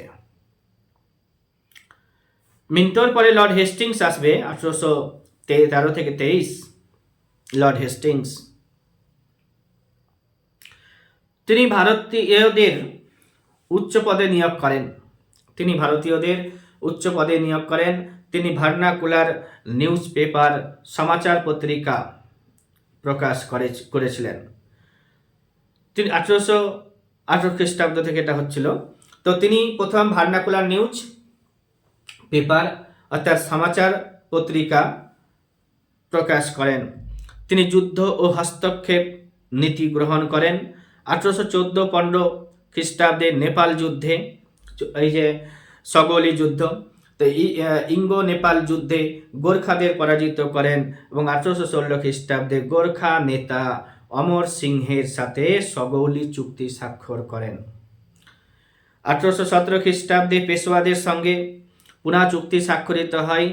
1818 খ্রিস্টাব্দে তৃতীয় ইঙ্গো মারাঠার যুদ্ধে জয়লাভের পর পেশওয়াতন্ত্রের উচ্ছেদ সাধন করেন। লর্ড হেস্টিংসের সময়ে পিন্ডারি দস্যুদের দমন করা হয়। তাহলে কি কি হলো আরেকবার বলছি, যে তিনি যুদ্ধ ও হস্তক্ষেপ নীতি গ্রহণ করেছিলেন। 1814-15 খ্রিস্টাব্দে নেপালের যুদ্ধে গোর্খাদের পরাজিত করেছিলেন এবং 1816 খ্রিস্টাব্দে গোর্খা নেতা অমর সিংহের সঙ্গে সগৌলি চুক্তি স্বাক্ষর করেন। তিনি ভারতীয়দের উচ্চ পদে নিয়োগ করেন। তিনি প্রথম ভার্নাকুলার পত্রিকা, সমাচার পত্রিকা প্রকাশ করেছিলেন। তিনি পিন্ডারি দস্যুদেরকে দমন করেছিলেন। 1818 খ্রিস্টাব্দে তৃতীয় ইঙ্গো মারাঠা যুদ্ধে জয়লাভের পর পেশওয়া তন্ত্রের উচ্ছেদ সাধন করেছিলেন। এই সময় 1820 খ্রিস্টাব্দে টমাস মুনরো মাদ্রাজ প্রেসিডেন্সিতে রায়তওয়ারি বন্দোবস্ত চালু করেছিল। রায়তওয়ারি বন্দোবস্ত, মহলবাড়ি বন্দোবস্ত আর ভাইয়াচারি বন্দোবস্তের উপরে আমি একটা ছোট্ট ভিডিও আপলোড করব, তোমরা পাবে। জমিদারদের অত্যাচার থেকে কৃষকদের রক্ষা করার জন্য 1822 খ্রিস্টাব্দে বেঙ্গল টেনান্সি অ্যাক্ট পাস করেন। জমিদারদের অত্যাচার থেকে কৃষকদের রক্ষা করার জন্য 1822 খ্রিস্টাব্দে বেঙ্গল টেনান্সি অ্যাক্ট পাস করেন। এই সময় রবার্ট ব্রুস চা গাছ, মানে হেস্টিংসের সময়ে রবার্ট ব্রুস চা গাছ আসামে আবিষ্কার করেছিলেন, মানে আসামে বীজ বপন করেছিলেন। 1823 খ্রিস্টাব্দে বাংলায় প্রথম কফি চাষ শুরু হয়। 1822 খ্রিস্টাব্দে হল্ট ম্যাকেনজি মহলওয়ারি বন্দোবস্ত প্রবর্তন করেছিলেন। 1822 খ্রিস্টাব্দে হল্ট ম্যাকেনজি মহলওয়ারি বন্দোবস্ত প্রবর্তন করেছিলেন। জন অ্যাডামসন 1823 সালে সাময়িক অ্যাপয়েন্টমেন্ট পেয়েছিলেন। তিনি সাময়িকভাবে এই পদে ছিলেন, বললামই 1823। সেই বছরে আবার পাঠানো হয়েছিল লর্ড আর্মহাস্টকে। প্রথম ইঙ্গ ব্রহ্মযুদ্ধ 1824 সাল থেকে 26 সাল পর্যন্ত হয়েছিল। এই যুদ্ধে ইংরেজরা জয়লাভ করেছিল। 1824 খ্রিস্টাব্দে ব্যারাকপুরে সেনা বিদ্রোহ হয়েছিল। 1826 খ্রিস্টাব্দে বার্মার সঙ্গে ইংরেজদের ইয়ান্দাবুরের সন্ধি হয়েছিল। ইয়ান্দাবুরের সন্ধি 1826 খ্রিস্টাব্দে বিশেষ পরীক্ষাতে জিজ্ঞেস করা হয়। 1826 খ্রিস্টাব্দে ভরতপুর অধিকৃত হয় এবং মালদ্বীপটাও ইংরেজদের অধিকারে চলে আসে। মালদ্বীপের রাজধানী হচ্ছে মালে। ভারতের প্রতিবেশী ক্ষুদ্রতম একটি রাষ্ট্র। এই সময় শ্যামদেশের অর্থাৎ থাইল্যান্ডের আগের নাম ছিল শ্যামদেশ সঙ্গে ইংরেজদের চুক্তি স্বাক্ষরিত হয়। হেস্টিংসের সময় 1823 থেকে 23। তারপরে জন অ্যাডাম অল্প সময়ের জন্য আসলেন, চলে গেলেন। লর্ড আর্মহাস্ট 1823 থেকে 28 সাল পর্যন্ত ছিলেন। তারপরে গুলো সবারই নাম মনে রাখতে হবে। প্রথম ইঙ্গ ব্রহ্মযুদ্ধ 1824 থেকে 1826 সাল পর্যন্ত ইংরেজরা জয়লাভ করেছিল। 1824 খ্রিস্টাব্দে ব্যারাকপুরে সেনা বিদ্রোহ হলো। 1826 খ্রিস্টাব্দে ইম্পর্টেন্স আছে, বার্মার সঙ্গে ইংরেজদের ইয়ান্দাবুরের সন্ধি স্বাক্ষরিত হয়। আর হচ্ছে 1826 খ্রিস্টাব্দে ভরতপুর অধিকৃত হয়, মালদ্বীপ ও ইংরেজদের অধিকারে চলে আসে। এই সময় শ্যামদেশের মানে থাইল্যান্ডের সাথে ইংরেজদের চুক্তি স্বাক্ষরিত হয়। এরপরে স্বল্পকালীন এসেছিলেন উইলিয়াম বৈলি, চলে গেল। ভারতের গভর্নর জেনারেল এই সময় এসেছিল লর্ড উইলিয়াম বেন্টিং 28 থেকে 33 সাল পর্যন্ত, আর 33 থেকে আরেকটা টার্ম ভোগ করেছে 33 থেকে 35 সাল পর্যন্ত। লর্ড উইলিয়াম বেন্টিং, গরম ইতিহাস শুরু হবে, যে তিনি ছিলেন সব থেকে উদারপন্থী ও শিক্ষিত governor general. Lord William Bentinck ছিলেন উদারপন্থী এবং শিক্ষিত গভর্নর জেনারেল, সব থেকে বেশি শিক্ষিত গভর্নর জেনারেল। তিনি বাংলার শেষ এবং ভারতের প্রথম গভর্নর জেনারেল ছিলেন। 1833 খ্রিস্টাব্দে চার্টার আইন পাস হয়। 1833 খ্রিস্টাব্দে চার্টার আইন পাস হয় এবং ইস্ট ইন্ডিয়া কোম্পানি শুধুমাত্র রাজনৈতিক প্রতিষ্ঠানে পরিণত হয় এবং লর্ড উইলিয়াম বেন্টিং ভারতের গভর্নর জেনারেল পদে অ্যাপয়েন্ট হন। 1829 খ্রিস্টাব্দে 17 নম্বর রেগুলেটিং আইন পাসের মাধ্যমে সতীদাহ প্রথা রদ করা হয়। নরবলি প্রথা নিষিদ্ধ করেছিলেন লর্ড উইলিয়াম বেন্টিং। তার শাসনকালে প্রথম গঙ্গায় স্টিমার চালানো হয়, এতদিন পর্যন্ত হতো না। তার শাসনকালে প্রথম গঙ্গায় পবিত্র নদীতে স্টিমার চালানো হয়। তিনি রঞ্জিত সিং এর সঙ্গে মিত্রতা সন্ধি 1831 খ্রিস্টাব্দে স্বাক্ষর করেন। তিনি 1840 খ্রিস্টাব্দে লর্ড উইলিয়াম স্লিম্যানের নেতৃত্বে ঠগীদের দমন করেছিলেন। 1830 খ্রিস্টাব্দে লর্ড উইলিয়াম স্লিম্যানের নেতৃত্বে ঠগীদের দমন করেছিলেন। কি হলো? ঠগীদের দমন করেছিলেন, রঞ্জিত সিং এর সঙ্গে একটা মিত্রতা সন্ধি স্বাক্ষর করলেন, নরবলি প্রথা নিষিদ্ধ করলেন, রেগুলেশন আইন এর মাধ্যমে সতীদাহ প্রথা নিষিদ্ধ করলেন, আর গঙ্গায় স্টিমার চালানো শুরু হলো। ইস্ট ইন্ডিয়া কোম্পানি শুধুমাত্র রাজনৈতিক প্রতিষ্ঠানে পরিণত হলো এবং লর্ড উইলিয়াম বেন্টিং প্রথম ভারতের গভর্নর জেনারেল হলেন। তিনি বাংলার শেষ ভারতের প্রথম গভর্নর জেনারেল ছিলেন। খুবই স্বল্প সময়ের মধ্যে অনেক কিছু আমরা জানতে পারছি। শুধুমাত্র ভিডিওটাকে নির্জনে একাকী বসে দেখতে হবে। মেকলে মিনিট ও অন্যান্য শিক্ষা সংক্রান্ত সংস্কার। 1835 খ্রিস্টাব্দে মেকলে শিক্ষা সংক্রান্ত সংস্কারের উদ্দেশ্যে ঐতিহাসিক মেকলে মিনিট পাস করেছিলেন। এই উচ্চ মাধ্যমিক শিক্ষায় ইংরেজি ভাষায় শিক্ষাদানের বিষয়টির উপরে গুরুত্ব দেওয়া হয়েছিল। মেকলে মিনিট এবং অন্যান্য শিক্ষা সংক্রান্ত সংস্কার। 1835 খ্রিস্টাব্দে মেকলে শিক্ষা সংক্রান্ত সংস্কারের উদ্দেশ্যে ঐতিহাসিক মেকলে মিনিট প্রকাশ করেন এবং উচ্চ মাধ্যমিক শিক্ষায় ইংরেজি ভাষায় শিক্ষাদানের বিষয়টির উপরে গুরুত্ব দেওয়া হয়। মেকলের পাশাপাশি চুইয়ে পড়া তত্ত্বের মাধ্যমে শিক্ষা ক্ষেত্রে ইংরেজি ভাষায় শিক্ষা বিস্তারের দ্বারা সমাজে পাশ্চাত্য সংস্কৃতির প্রসার, পরবর্তীতে সমাজের নিম্ন শ্রেণীর মানুষের মধ্যে তা ছড়িয়ে দেওয়ার কথা বলেন। 1835 খ্রিস্টাব্দে ইংরেজি ভাষা সরকারি ভাষার স্বীকৃতি লাভ করেছিল। 1835 খ্রিস্টাব্দে ইংরেজি ভাষা সরকারি ভাষার স্বীকৃতি লাভ করেছিল। উচ্চ আদালতে ইংরেজি, নিম্ন আদালতে ফার্সি ভাষা স্বীকৃতি হবে বলে ঘোষিত হয়। 1835 খ্রিস্টাব্দে কলকাতা মেডিকেল কলেজ স্থাপিত হয়। 1835 খ্রিস্টাব্দে কলকাতা মেডিকেল কলেজ স্থাপিত হয়। তারপরে চার্লস মেটকাফে আসবে।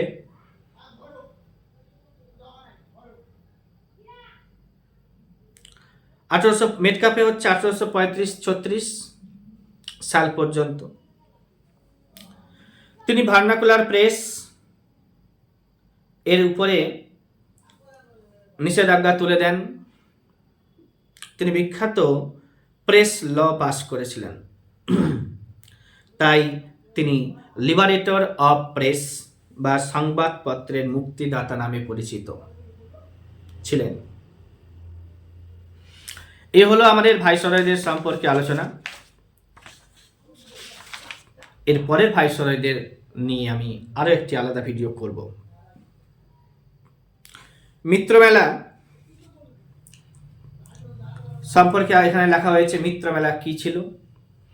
1899 খ্রিস্টাব্দে মহারাষ্ট্রে মিত্রমেলা নামে একটি বিপ্লবী সংস্থা গড়ে উঠেছিল।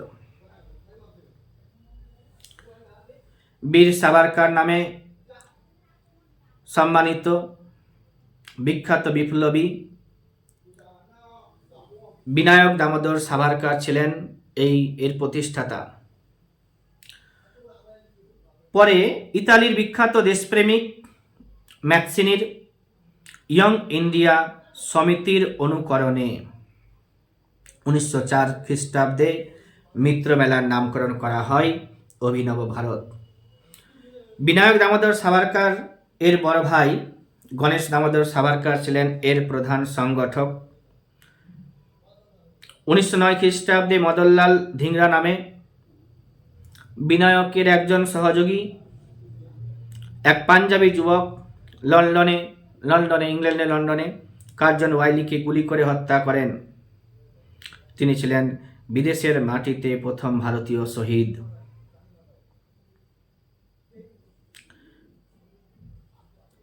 এই হলো মিত্রমেলা। তিলক তহবিল গঠন করা হয়েছিল কোন আন্দোলনের সময়ে? অসহযোগ আন্দোলনের সময়ে তিলক তহবিল গঠন করা হয়েছিল। ব্ল্যাক হোল ট্র্যাজেডি পরীক্ষাতে আসে বা অন্ধকূপ হত্যা পরীক্ষাতে আসে।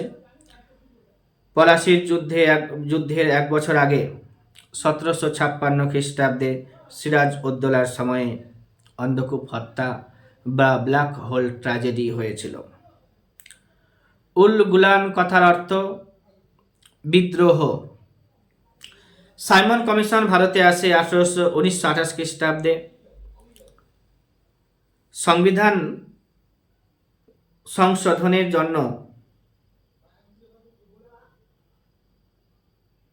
1930 খ্রিস্টাব্দে, 1931 খ্রিস্টাব্দে এবং 1932 খ্রিস্টাব্দে গোলটেবিল বৈঠক ডাকা হয়েছিল ইংল্যান্ডে। 1932 খ্রিস্টাব্দে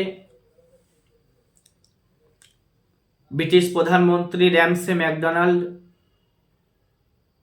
সাম্প্রদায়িক বাটোয়ারা নীতি ঘোষণা করেছিল। 1931 খ্রিস্টাব্দে 5 তারিখে মার্চ মাসে গান্ধীর সঙ্গে আরউইনে চুক্তি স্বাক্ষরিত হয়েছিল। জাতীয় কংগ্রেস 3টি গোলটেবিলের মধ্যে শুধুমাত্র দ্বিতীয় গোলটেবিল বৈঠকে অর্থাৎ 1931 খ্রিস্টাব্দে যোগদান করেছিলেন। 1929 খ্রিস্টাব্দে তো বললামই পূর্ণ স্বরাজের দাবি তুলেছিল। 1930 খ্রিস্টাব্দে জাতীয় কংগ্রেসের কিন্তু সেশন হয়নি। 1931 খ্রিস্টাব্দে জাতীয় কংগ্রেসের অধিবেশন হয়েছিল করাচিতে এবং এখানে মৌলিক অধিকারের উপরে জোর দেওয়া হয়েছিল।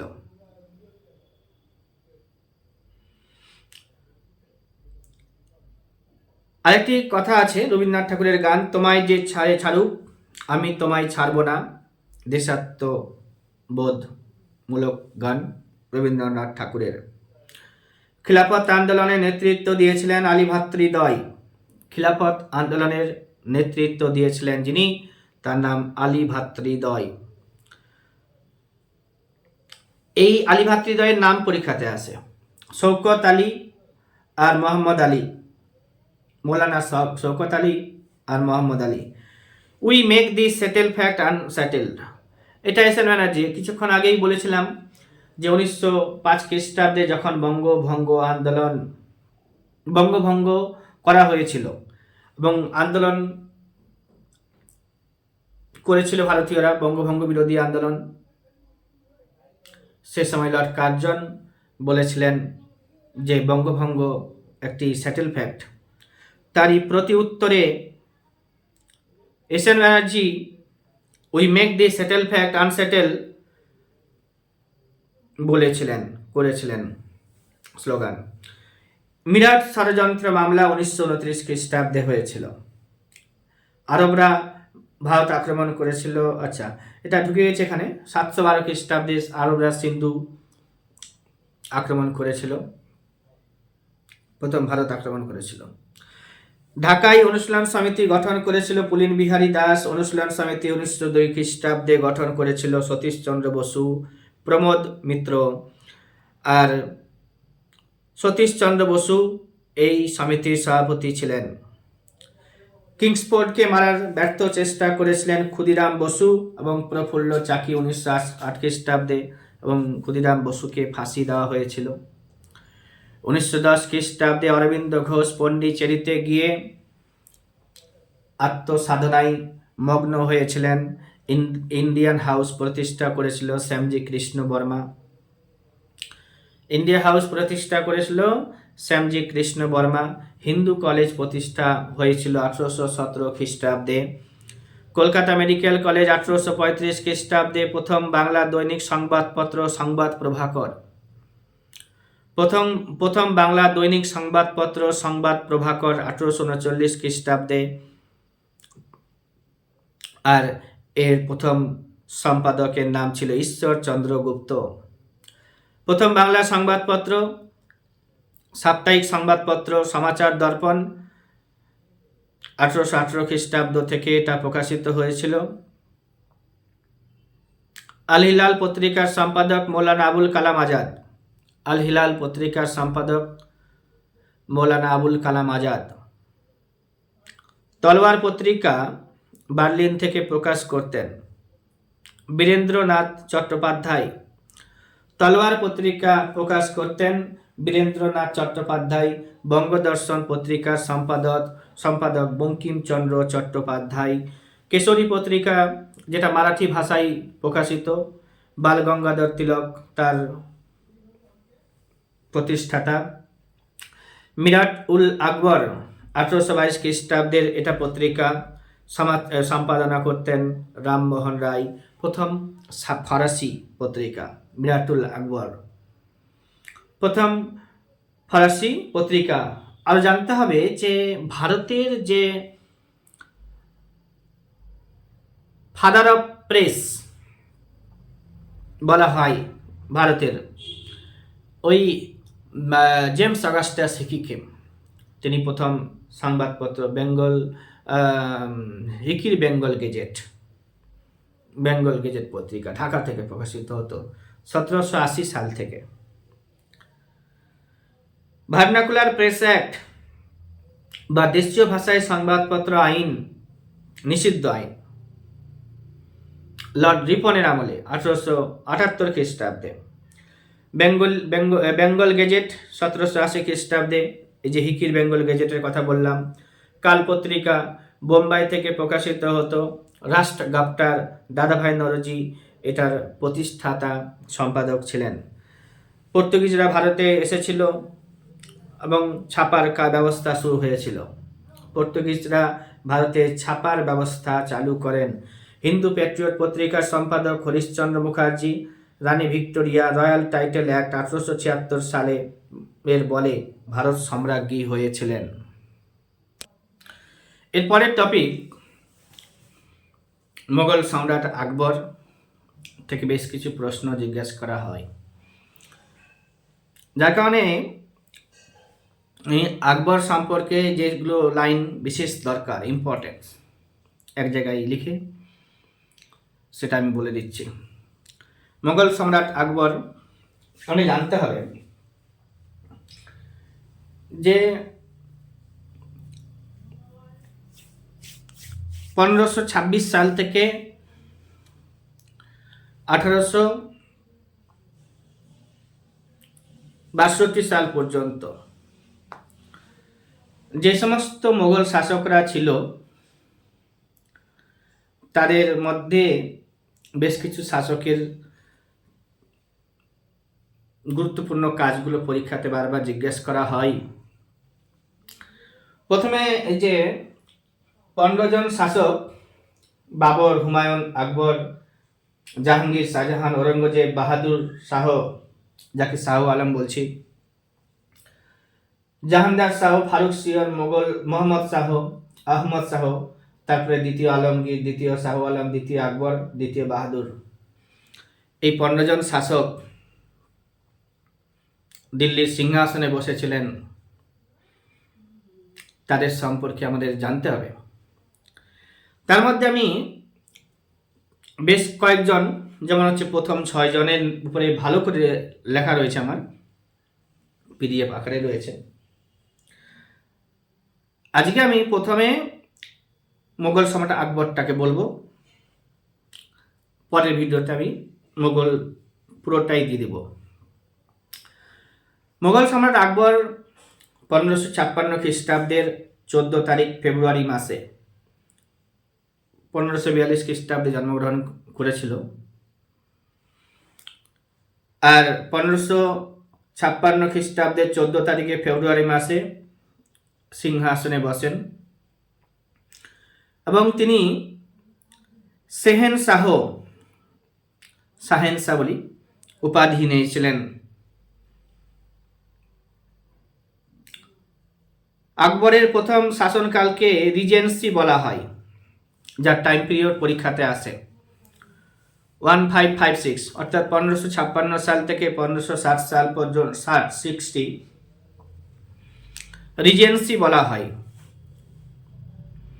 হুমায়ুনের মৃত্যুর পর চুনার দুর্গের অধিপতি, হুমায়ুন পুত্র ছিল, হুমায়ুনের মৃত্যুর পর চুনার দুর্গের অধিপতি আদিল শাহ ও তার হিন্দু সেনাপতি হিমু দিল্লি ও আগ্রা দখল করে নেয়। হিমু দিল্লির সিংহাসনে বসে এবং বিক্রমজিৎ উপাধি ধারণ করে। কি হলো? হুমায়ুনের মৃত্যুর পর চুনার দুর্গের অধিপতি আদিল শাহ ও তার হিন্দু সেনাপতি হিমু দিল্লি ও আগ্রা দখল করে নেয়। হিমু দিল্লির সিংহাসনে বসে যায় এবং বিক্রমজিৎ উপাধি নিয়েছিল। পরীক্ষাতে আসে বিক্রমজিৎ উপাধিকে ধারণ করেছিলেন হিমু। আকবর বৈরাম খাঁর সাহায্যে 1556 খ্রিস্টাব্দে 5 তারিখে নভেম্বর মাসে পানিপথের দ্বিতীয় যুদ্ধে হিমুকে পরাজিত করে দিল্লি পুনরুদ্ধার করেন। আকবর বৈরাম খাঁর তত্ত্বাবধানে আজমির 1558 খ্রিস্টাব্দে, গোয়ালিয়র 1559 খ্রিস্টাব্দে, লখনৌ ও জয়পুর 1560 খ্রিস্টাব্দে জয় করেন। 1560 খ্রিস্টাব্দে আকবর বৈরাম খাঁকে পদচ্যুত করেন এবং মোকামার ঘাট পথে বৈরাম খাঁ আফগান আততায়ীর হাতে নিহত হন। আততায়ীর নাম পরে জানা যায় মোবারক খান। 1560 থেকে 62 সাল পর্যন্ত শাসনকালকে আকবরের পেটিকোট শাসন বলেছেন ঐতিহাসিক ভিনসেন্ট স্মিথ। 1560 থেকে 1562 খ্রিস্টাব্দ পর্যন্ত শাসনকালকে আকবরের পেটিকোট শাসন বলেছেন কে বলেছেন? ঐতিহাসিক ভিনসেন্ট স্মিথ। 1562 খ্রিস্টাব্দে অম্বরের রাজা বিহারী মল আকবরের বশ্যতা স্বীকার করেছিলেন। 1562 খ্রিস্টাব্দে অম্বরের রাজা বিহারী মল আকবরের বশ্যতা স্বীকার করেছেন। আকবরের রাজ্যাভিষেক হয় পাঞ্জাবের কালানোর দুর্গে। আকবর বৈরাম খাঁকে খান-ই-খানান উপাধিও দিয়েছিলেন। আকবরের রাজ্যাভিষেক হয়েছিল পাঞ্জাবের কালানোর দুর্গে। আকবর বৈরাম খাঁকে খান-ই-খানান উপাধিও দিয়েছিলেন। আকবর 1564 সালে নিজের হাতে সিংহাসনের ভার গ্রহণ করেন এবং প্রথমেই গন্ডোয়ানার হিন্দু রাজ্যটি আক্রমণ করেছিলেন।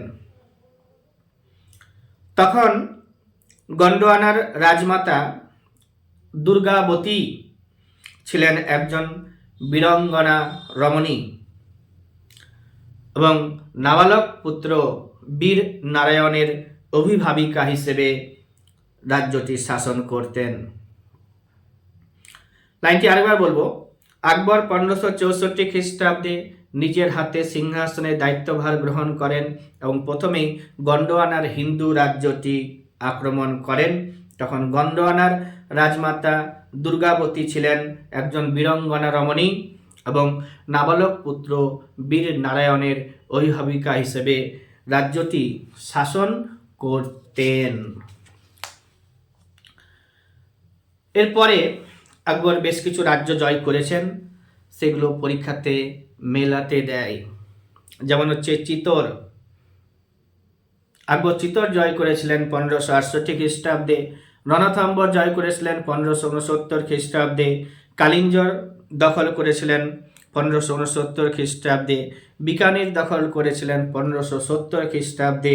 রাজস্থানের জয়সলমীর দখল করেছিলেন 1570 খ্রিস্টাব্দে। রাজস্থানে মারওয়ার রয়েছে, সেটা দখল করেছিলেন 1570 খ্রিস্টাব্দে। আকবরের শেষ রাজ্য জয় অসিরগড় দুর্গ 1601 খ্রিস্টাব্দে। আকবর মারা যায় 1605 খ্রিস্টাব্দে। আকবর বাংলায় 12 ভূঁইয়াদের সাথে সংগ্রাম করেছিলেন। আকবর বাংলায় 12 ভূঁইয়াদের সাথে সংগ্রাম করেছিলেন। 1576 খ্রিস্টাব্দে 18 তারিখে জুন মাসে আকবর ও রানা প্রতাপের মধ্যে 1576 খ্রিস্টাব্দে 18 তারিখে জুন মাসে আকবর ও রানা প্রতাপের মধ্যে হলদি ঘাটের যুদ্ধ সংঘটিত হয়। গুজরাট জয়ের স্মারক রূপে আকবর ফতেপুর সিক্রিতে বিশ্ববিখ্যাত বুলন্দ দরওয়াজা নির্মাণ করেছিলেন। গুজরাট জয়ের স্মারক রূপে আকবর ফতেপুর সিক্রিতে বিশ্ববিখ্যাত বুলন্দ দরওয়াজা নির্মাণ করেছিলেন।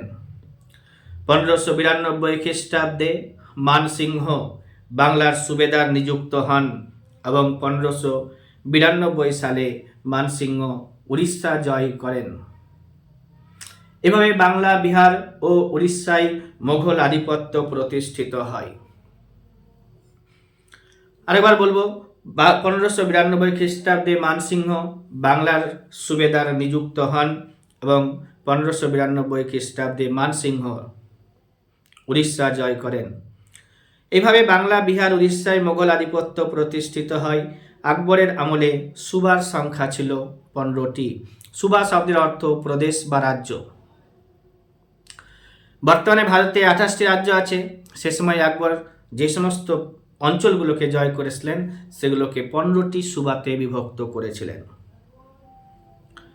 আসাম, সিকিম, ভুটান, নেপাল আকবরের সাম্রাজ্যভুক্ত ছিল না। আসাম, সিকিম, ভুটান, নেপাল আকবরের সাম্রাজ্যভুক্ত ছিল না। আকবর 1563 খ্রিস্টাব্দে তীর্থকর, 1564 খ্রিস্টাব্দে জিজিয়া কর তুলে দেন। বদায়ুনি আকবরকে ইসলাম পরিত্যাগকারী বা কাফের বিধর্মী বলে উল্লেখ করেছেন। বদায়ুনি আকবরকে ইসলাম পরিত্যাগকারী, কাফের বা বিধর্মী বলে উল্লেখ করেছেন। আকবর ব্যক্তিগত উদ্যোগে বাল্যবিবাহ বন্ধ করেছিলেন এবং 1587 খ্রিস্টাব্দে এক আইন বলে তিনি বিধবা বিবাহ আইন সিদ্ধ করেন। আকবর ব্যক্তিগত উদ্যোগে বাল্যবিবাহ বন্ধ করলেন এবং 1587 খ্রিস্টাব্দে এক আইনের বলে তিনি বিধবা বিবাহকে আইন সিদ্ধ করলেন। আকবরের গৃহশিক্ষক মীর আব্দুল লতিফ তাকে সুল-ই-কুল আদর্শে দীক্ষিত করেছেন। আকবরের গৃহশিক্ষক মীর আব্দুল লতিফ তাকে সুল-ই-কুল আদর্শে শিক্ষিত বা দীক্ষিত করেছেন। সুল-ই-কুল শব্দের অর্থ পরীক্ষাতে জিজ্ঞাসা করা হয় পরধর্ম সহিষ্ণুতা। 1575 খ্রিস্টাব্দে আকবর ইবাদত খানা নামে একটি ধর্মীয় উপাসনা গৃহ নির্মাণ করেছেন। 1575 খ্রিস্টাব্দে আকবর ইবাদত খানা নামে একটি ধর্মীয় উপাসনা গৃহ নির্মাণ করেছিলেন। 1579 খ্রিস্টাব্দে 2 তারিখে সেপ্টেম্বর মাসে 1579 খ্রিস্টাব্দে 2 তারিখে সেপ্টেম্বর মাসে আকবর মাঝহার নামা ঘোষণা করেছিলেন। ঐতিহাসিক ভিনসেন্ট স্মিথ এটিকে অভ্রান্ত নির্দেশনামা বলে অভিহিত করেছেন। 1582 খ্রিস্টাব্দে আকবর দিন-ই-ইলাহি প্রবর্তন করেছিলেন। 1582 খ্রিস্টাব্দে আকবর দিন-ই-ইলাহি প্রবর্তন করেছিলেন। রাজস্ব সংক্রান্ত বিষয়ে আকবরের প্রধান পরামর্শদাতা ছিলেন রাজা টডরমল। রাজস্ব সংক্রান্ত বিষয়ে আকবরের প্রধান পরামর্শদাতা ছিলেন টডরমল। গোয়ালিয়রের মিয়া তানসেন ছিলেন আকবরের দরবারে সর্বশ্রেষ্ঠ সঙ্গীতজ্ঞ। পণ্ডিত জওহরলাল নেহরু আকবরকে ভারতীয় জাতীয়তাবাদের জনক বলে অভিহিত করেছেন। ভারতের জাতীয়তাবাদের জনক বলে অভিহিত করেছেন পণ্ডিত জওহরলাল নেহরু। দেওয়ানি খাসকে মর্তের স্বর্গ বলা হয়। আকবরের নির্মিত দেওয়ানি খাস যাকে মর্তের স্বর্গ বলা হয়।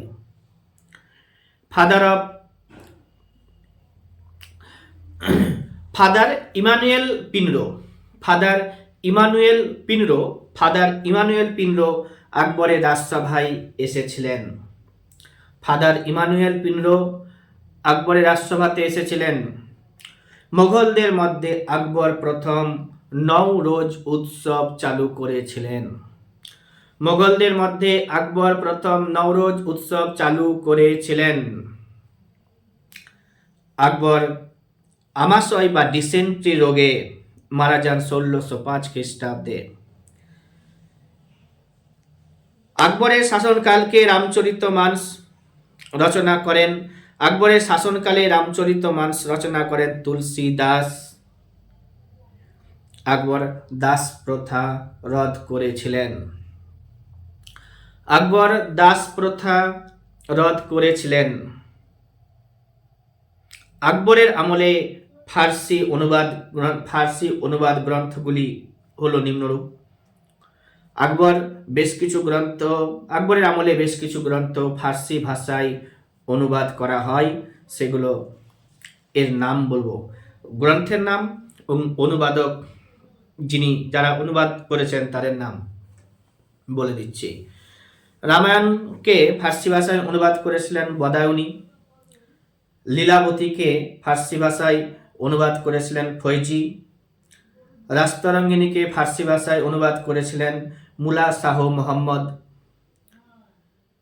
অথর্ববেদকে ইব্রাহিম সিরহিন্দি অনুবাদ করেন। কাশ্মীরের ইতিহাস মৌলানা শাহ ফার্সি ভাষায় অনুবাদ করেন। জাতক মগমল খাঁ, জাতককে মগমল খাঁ। আর নল দয় মন্ত্রীকে ফৈজি ফার্সি ভাষায় অনুবাদ করেছিলেন। পঞ্চতন্ত্রকে আবুল ফজল ফার্সি ভাষায় অনুবাদ করেছিলেন। আমার সংরক্ষণে আকবর সম্পর্কে এতটুকুই লিখে রেখেছিলাম, যেগুলোই পরীক্ষাতে আসে, কম্পিটিটিভ পরীক্ষাতে।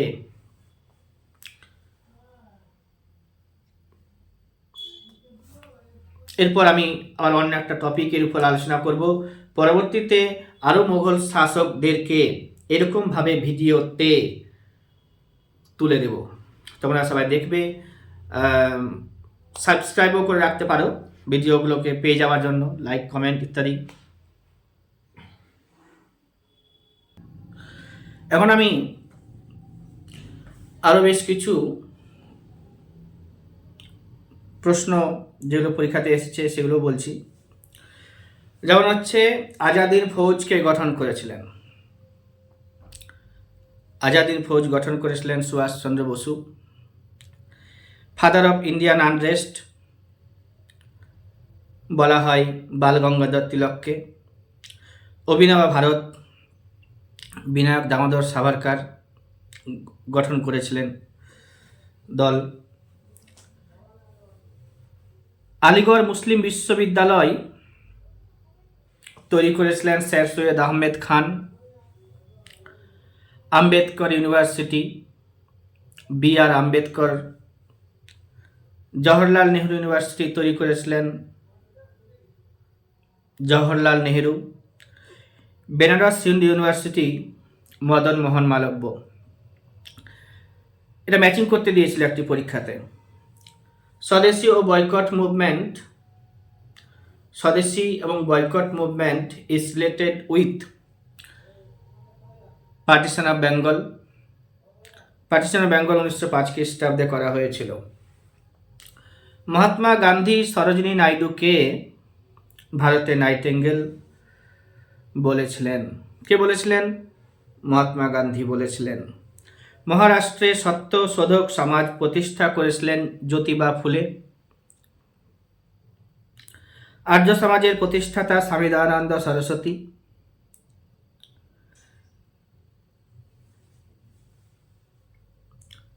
এবার হচ্ছে কি, the working committee of Indian National Congress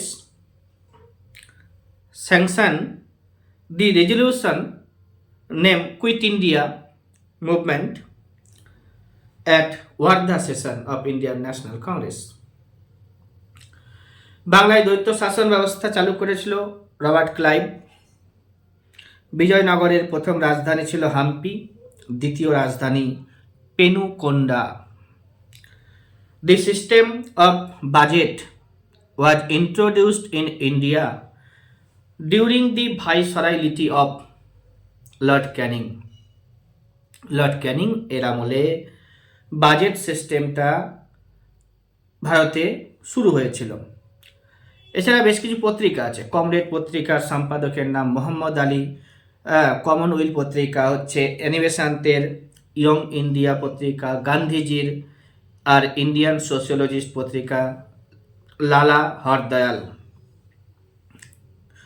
Shyamji Krishna বর্মার নাম পাবো আবার এখানে। এবার স্বতন্ত্র পার্টি গঠন করেছিল চক্রবর্তী রাজাগোপালাচারী। স্বতন্ত্র পার্টি গঠন করেছিল রাজাগোপালাচারী। ক্যাবিনেট মিশন ভারতে এসেছিল 1946 খ্রিস্টাব্দে 16 তারিখে মে মাসে। ক্যাবিনেট মিশন এর হেড ছিল লর্ড প্যাট্রিক লরেন্স। এছাড়াও এভি আলেকজান্ডার এবং স্যার স্টেফোর্ড ক্রিপস ক্যাবিনেট মিশনের সদস্য ছিলেন। ক্রিপস মিশন 1942 খ্রিস্টাব্দে 22 তারিখে মার্চ মাসে এসেছিল। এপ্রিল মাসে 11 তারিখে ক্রিপস মিশন পালিয়ে যায়। সারদা আইন চাইল্ড ম্যারেজের সাথে যুক্ত।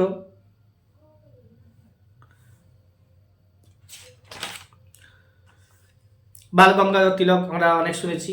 বাল গঙ্গাধর তিলক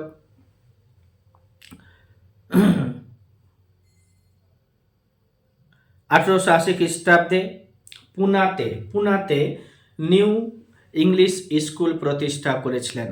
নাম পুনা নিউ ইংলিশ স্কুল।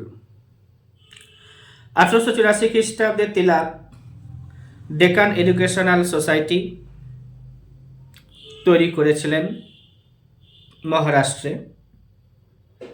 1885 খ্রিস্টাব্দে তিলক ফার্গুসন কলেজ প্রতিষ্ঠা করেছেন মহারাষ্ট্রতেই। মারাঠা ভাষায় কেশরী পত্রিকা 1894 খ্রিস্টাব্দে, ইংরেজি ভাষায় মারহাট্টা পত্রিকা 1895 খ্রিস্টাব্দে, দুটি পত্রিকা তিলকের। গণপতি উৎসব করেছিলেন 1893 খ্রিস্টাব্দে। শিবাজি উৎসব করেছিলেন 1895 খ্রিস্টাব্দে 15 তারিখে মার্চ মাসে করেছিলেন। যাই হোক 1895 খ্রিস্টাব্দে তিনি লোকমান্য অভিধায় ভূষিত ছিলেন। 1920 খ্রিস্টাব্দের 1 আগস্ট মারা গিয়েছিলেন। তিনি স্বরাজ আমার জন্মগত অধিকার বলেছিলেন।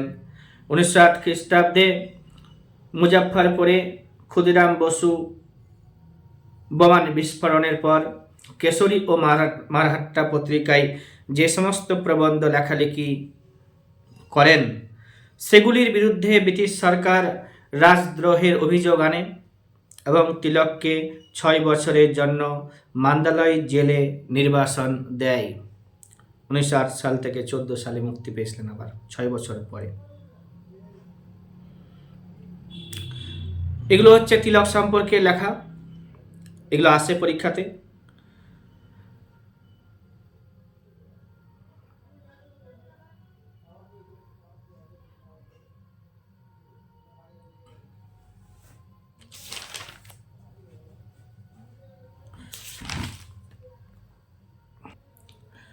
এছাড়া আরো যে labour Kisan gazette,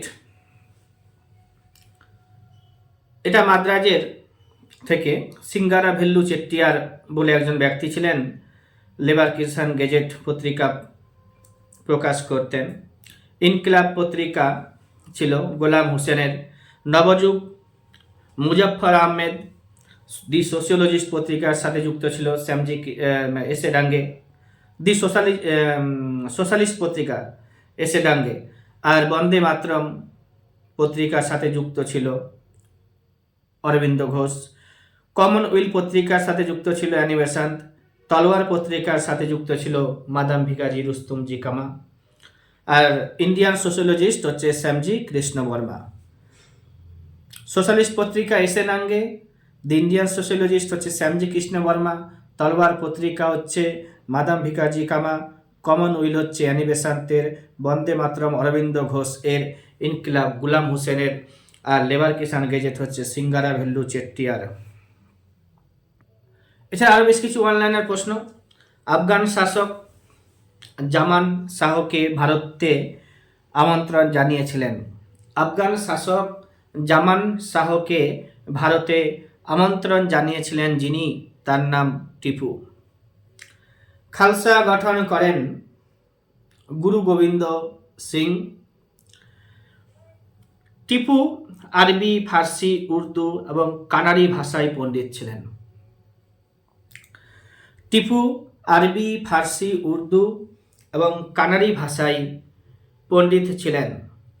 the battle of boxer এর সময় মোগল সম্রাট ছিলেন দ্বিতীয় Sahu Alam. Battle of boxer এর সময় মোগল সম্রাট ছিলেন শাহু আলম। বক্সারের যুদ্ধ 1764 সালে হয়েছিল। 1500 খ্রিস্টাব্দে পর্তুগিজ গভর্নর ছিলেন আলফানসো ডি আলবুকার্ক, যিনি গোয়া আক্রমণ করেছিলেন সেই বছর। পূর্ব ভারতে ইংরেজরা প্রথম কোম্পানি স্থাপন করেছিল উড়িষ্যাতে। পারস্য সম্রাট নাদির শাহ ময়ূর সিংহাসন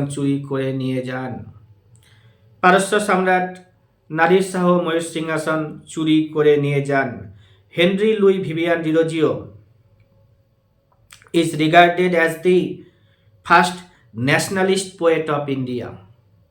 Henry Louis Vivian Dirogio is regarded as the first nationalist poet of India. Young Bengal আন্দোলন করেছিলেন ডিরোজিও। ব্রাহ্ম সমাজ এর প্রথম সচিব ছিলেন তারাচাঁদ চক্রবর্তী।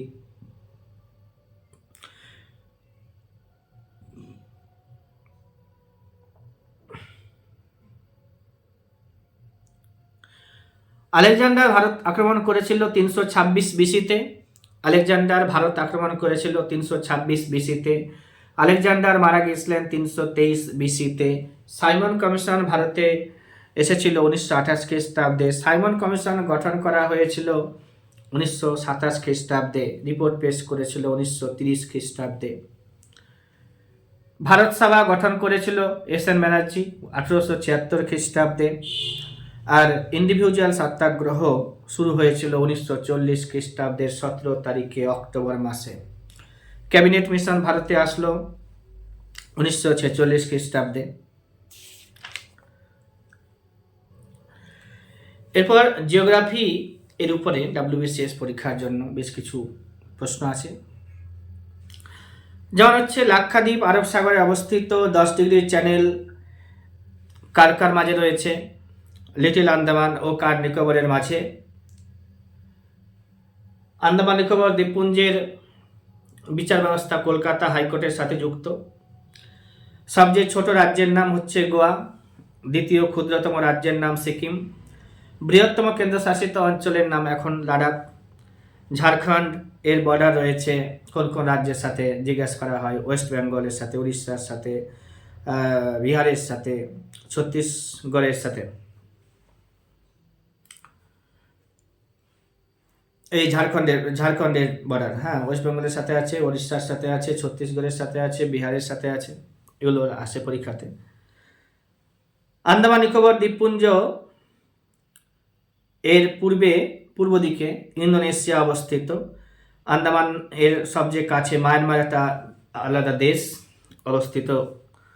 ওল্ডেস্ট মাউন্টেন পরীক্ষাতে জিজ্ঞাসা করা হয় ভারতের প্রাচীনতম পর্বতমালা আরাবল্লী পর্বতমালা। ওইখানে আরাবল্লী পর্বতমালা রাজস্থানে রয়েছে। রাজস্থানে মারওয়ার প্লাটু দেখতে পাবে। রাজস্থানের থর মরুভূমি আছে, দেখতে পাবে। রাজস্থানের মধ্য দিয়ে কর্কট ক্রান্তি রেখা বয়ে গেছে। কর্কট ক্রান্তি রেখা ভারতের 8টি রাজ্যের মধ্য দিয়ে বয়ে গেছে, কল্পনা করা হয়েছে। সেই 8টি রাজ্যের নাম পরীক্ষাতে আসে। গুজরাট, রাজস্থান, মধ্যপ্রদেশ, তারপরে তোমার হচ্ছে ছত্তিশগড়, পশ্চিমবঙ্গ, ত্রিপুরা, মেঘালয়, ঝাড়খণ্ড, এগুলোর উপর দিয়ে কর্কট ক্রান্তি রেখা বয়ে যাচ্ছে।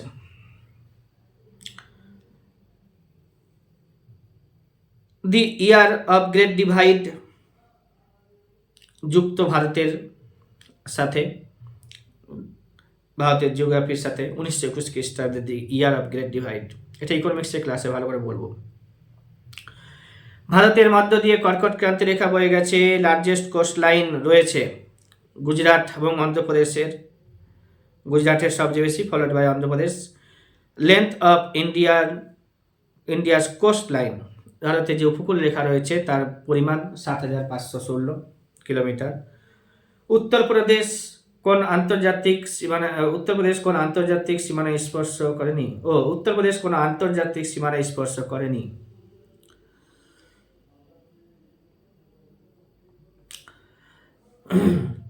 আর বেশ কিছু ল্যান্ডলক স্টেট আমাদের আছে, সেগুলো সম্পর্কেও জানতে হবে। ওটা ইন্ডিয়ান ম্যাপ দেখে তোমরা বুঝবে। আর কি বলবো, 9 ডিগ্রি চ্যানেল লাক্ষাদ্বীপ মিনিকয়ের মাঝে রয়েছে। 8 ডিগ্রি চ্যানেল মিনিকয় ও মালদ্বীপের মাঝে রয়েছে। ভুটানের সাথে সীমান্ত স্পর্শ করছে যে সমস্ত রাজ্যগুলি, সেটা পরীক্ষাতে আসে। অরুণাচল প্রদেশ, আসাম, সিকিম, ওয়েস্ট বেঙ্গল। ভারতের আয়তনের নিরিখে ভারত হচ্ছে 7 নম্বর সব থেকে, আয়তনের দিক থেকে তো সব থেকে বড় দেশ। রাশিয়া, তারপরে কানাডা, তারপরে হচ্ছে চায়না, তারপরে আমেরিকা, তারপর ব্রাজিল, তারপর অস্ট্রেলিয়া, 7 নম্বরে ভারত। পশ্চিমবঙ্গ 3টি দেশের সাথে আন্তর্জাতিক সীমানা স্পর্শ করে।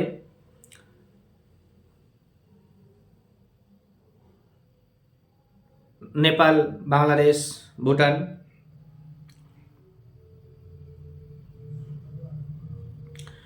ভারতের প্রমাণ সময় 82°30'। The oldest inhabitant of India are considered to be Negritos. Palghat কোন কোন রাজ্যের মাঝে রয়েছে এগুলো জানতে হবে। পালঘাট, থালঘাট, ভোরঘাট, গ্রানঘাট ইত্যাদি। তো পালঘাট হচ্ছে কেরালা ও তামিলনাড়ু। মান্দব হিল এটা গুজরাটে রয়েছে। কার্ডামম হিলস এটা তামিলনাড়ু, কেরালাতে রয়েছে, আনামালাই হিলসের পাশে। আর এটাকে বলা হয় cardamom hills is a branch of Anamalai hills. Baltoro হিমবাহ ভারতে অবস্থিত। দক্ষিণ ভারতের সর্বোচ্চ শৃঙ্গের নাম জিজ্ঞাসা করে পরীক্ষাতে আনাইমুদি। গুরু শিখর পর্বত রাজস্থানে রয়েছে। নাগাল্যান্ডকে মণিপুর থেকে পৃথক করেছে বারেইল রেঞ্জ। নাগাল্যান্ডকে মণিপুর থেকে পৃথক করেছে যে রেঞ্জ, বারেইল রেঞ্জ। ভারতে 28টি রাজ্য, বর্তমানে 8টি কেন্দ্রশাসিত অঞ্চল আছে। পোর্ট ব্লেয়ার সাউথ আন্দামানে অবস্থিত। স্মলেস্ট ইউনিয়ন টেরিটরি লাক্ষাদ্বীপ ভারতে অবস্থিত। হিমালয়ের সর্বোচ্চ শৃঙ্গের নাম জিজ্ঞাসা করা হয় কাঞ্চনজঙ্ঘা। জীবন্ত আগ্নেয়গিরি ভারতে রয়েছে একটি, ব্যারেন আইল্যান্ড। মৃত আগ্নেয়গিরি নারকন্ডম। আয়তনের দিক থেকে বড় বড় রাজ্যের নাম যদি বলি তো রাজস্থানের পরে আসবে মধ্যপ্রদেশ, আর তারপরে আসবে মহারাষ্ট্র। আয়তনের দিক থেকে বৃহত্তম হচ্ছে রাজস্থান, মধ্যপ্রদেশ, মহারাষ্ট্র। জনসংখ্যার দিক থেকে উত্তরপ্রদেশ সব থেকে বড়, সিকিম ছোট, গোয়া আয়তনের দিক থেকে ছোট রাজ্য। কারাকোরাম হাইওয়ে কানেক্ট করছে পাকিস্তানকে এবং চায়নাকে। কারাকোরাম হাইওয়ে।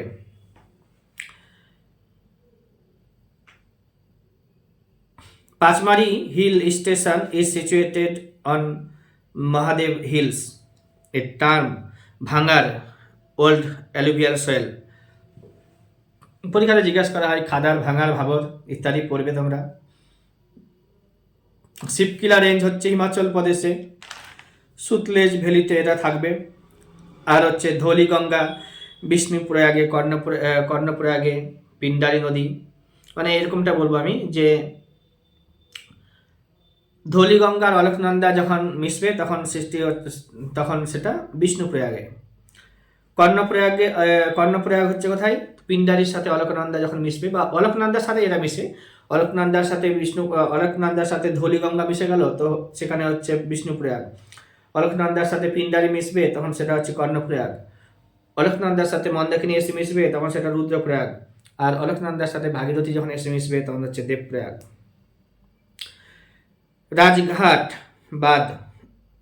রাজঘাট বাঁধ কোন নদীতে রয়েছে? সেটা হচ্ছে বেতোয়া নদীতে। তারপর হচ্ছে লার্জেস্ট ড্যাম, হীরাকুদ ড্যাম মহানদীতে রয়েছে, নাসিক গোদাবরী নদীর তীরে অবস্থিত। ভারতের যে উপকূল রেখা আছে তার দৈর্ঘ্য কত? 12 নটিক্যাল মাইল। আর বোকারো যে কারখানাটি আছে সোভিয়েত ইউনিয়ন এর যৌথ উদ্যোগে স্থাপিত হয়েছে। ল্যাক বলি line of actual control Bharat ও পাকিস্তানের সাথে যুক্ত। 8 ডিগ্রি 9 ডিগ্রি 10 ডিগ্রি চ্যানেল পড়লাম। সুবর্ণরেখা নদীতে হুড্রু জলপ্রপাত রয়েছে। 49তম প্যারালাল আমেরিকা ও কানাডার সাথে যুক্ত। তৈমুর রেঞ্জ নর্মদা ও বিন্ধ্য পর্বতের মাঝে রয়েছে। আরাবল্লীকে রিসিডুয়াল ফোল্ড মাউন্টেন বলা হয়। মার্বেল ফল নর্মদা নদীতে রয়েছে জব্বলপুরে।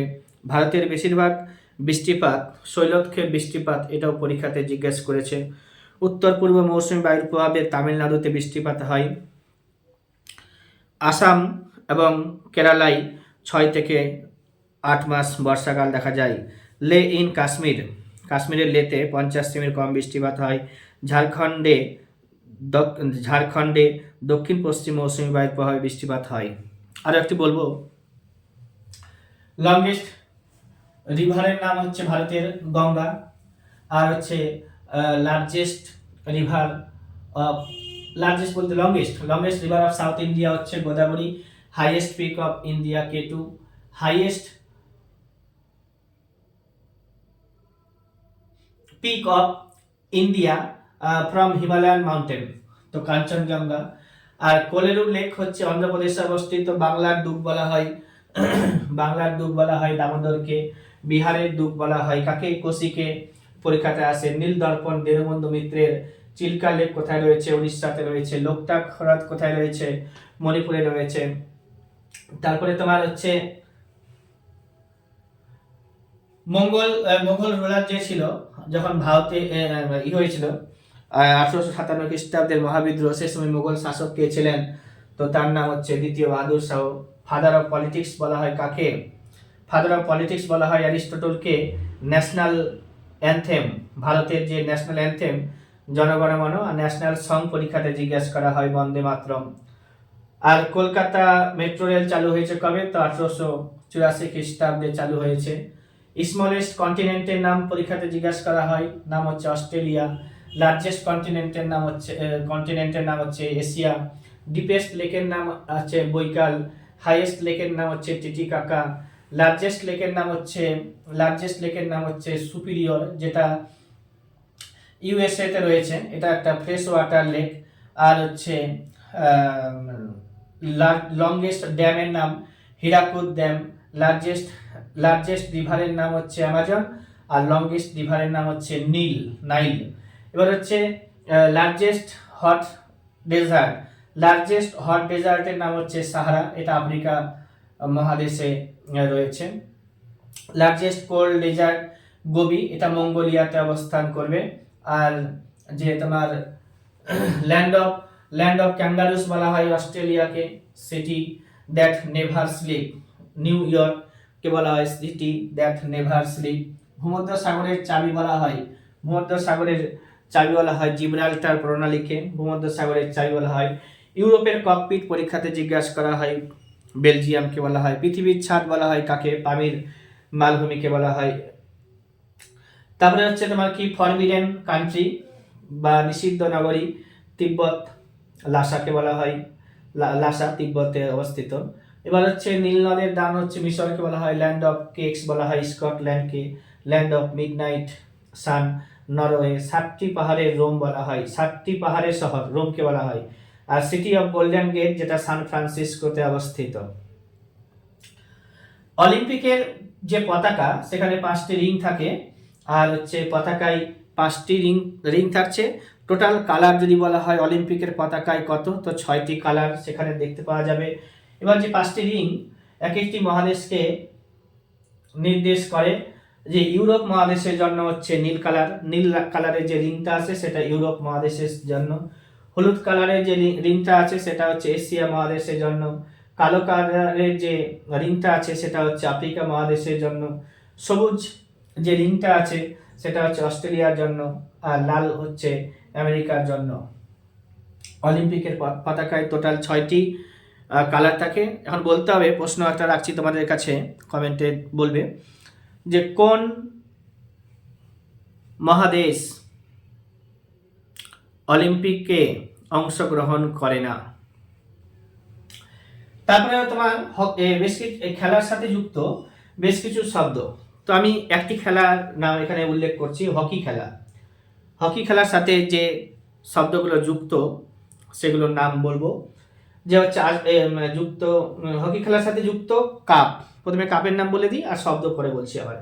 তো কাপের নামগুলো হচ্ছে আগা খান কাপ হকি খেলার সাথে যুক্ত, আজলান শাহ কাপ হকি খেলার সাথে যুক্ত, বেটন কাপ হকি খেলার সাথে যুক্ত, ধ্যানচাঁদ কাপ হকি খেলার সাথে যুক্ত, লেডি রতন টাটা কাপ সেটাও বা কাপ সেটা হচ্ছে হকি খেলার সাথে যুক্ত। তো লেডি রতন টাটা ট্রফি বা কাপ সেটা মহিলাদের জন্য জন্য এটা। আর ফেডারেশন কাপ হচ্ছে তোমার হকি খেলার সাথে যুক্ত। ওয়ার্ডগুলোর নাম বললাম, যে সমস্ত ওয়ার্ড হকি খেলার সাথে যুক্ত গুরুত্বপূর্ণ তাদের মধ্যে পেনাল্টি স্ট্রোক, টাই ব্রেকার, আর পুশ ইন, জোনাল ম্যাকিং, আর সাইড লাইন। এই কয়েকটা শব্দ মনে রাখার চেষ্টা করবে। আর ভারত সম্পর্কে এক ঝলকে বলে দিচ্ছি কি কি আছে ভারতে।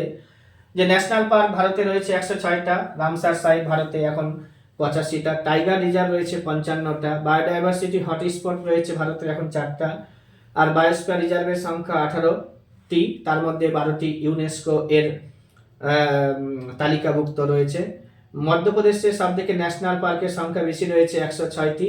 পশ্চিমবঙ্গে রয়েছে ন্যাশনাল পার্ক কয়টি? তো 6টি। সেই ন্যাশনাল পার্কগুলোর নাম, পশ্চিমবঙ্গের ন্যাশনাল পার্কগুলির নাম বিশেষ করে মনে রাখতে হবে।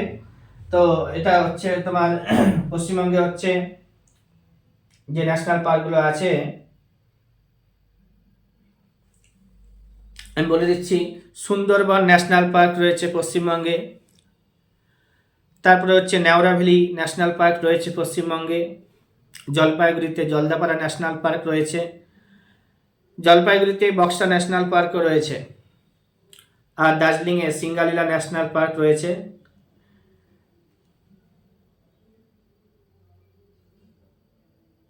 আর আছে কটা হলো, গরুমারা ন্যাশনাল পার্ক জলপাইগুড়িতে রয়েছে, জলদাপাড়া, গরুমারা, বক্সা 3টা গেল। আর হচ্ছে Neora valley national park, Kanchenjunga national Singalila national park, আর একটা হচ্ছে সুন্দরবন ন্যাশনাল পার্ক।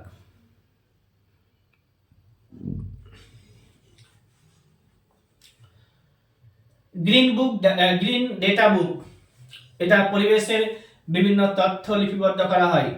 পরিবেশের বিভিন্ন তথ্য লিপিবদ্ধ করা হয় গ্রিন ডেটা বুকে। আর ব্ল্যাক ডেটা বুক, হ্যাঁ, সেখানে বিলুপ্ত প্রাণীর তথ্য লিপিবদ্ধ করা হয়। বিলুপ্ত প্রাণীর তথ্য লিপিবদ্ধ করা হয় ব্ল্যাক ডেটা বুকে। আর হচ্ছে পরিবেশের বিভিন্ন তথ্য লিপিবদ্ধ করা হয় গ্রিন ডেটা বুকে। আর রেড ডাটা বুকে হচ্ছে বিলুপ্ত প্রাণীদের তথ্য থাকে। পরীক্ষাতে জিজ্ঞাসা করা হয়।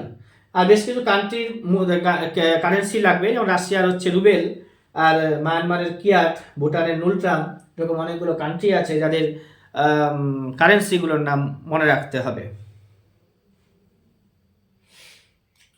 ভারতে 28টি এখন স্টেট রয়েছে। আর লার্জেস্ট স্টেটের নাম, স্মলেস্ট স্টেটের নাম তো বললামই। কান্ট্রি ক্যাপিটালের নাম বলে দিই একটু, যে হচ্ছে যেগুলো পরীক্ষাতে আসে। তুরস্কের হচ্ছে তুরস্ক বা টার্কির হচ্ছে আঙ্কারা, সাউথ কোরিয়ার সিওল, ইজিপ্টের হচ্ছে কায়রো, ভুটানের হচ্ছে থিম্পু, আর জাপানের হচ্ছে টোকিও। আজকের ভিডিও এখানেই সমাপ্ত করলাম। যাদের ভিডিওগুলো পছন্দ হবে লাইক কমেন্ট শেয়ার করে রাখতে পারো, নিজেদের সুবিধার্থেই, আমার সুবিধার্থে নয়। এবার হচ্ছে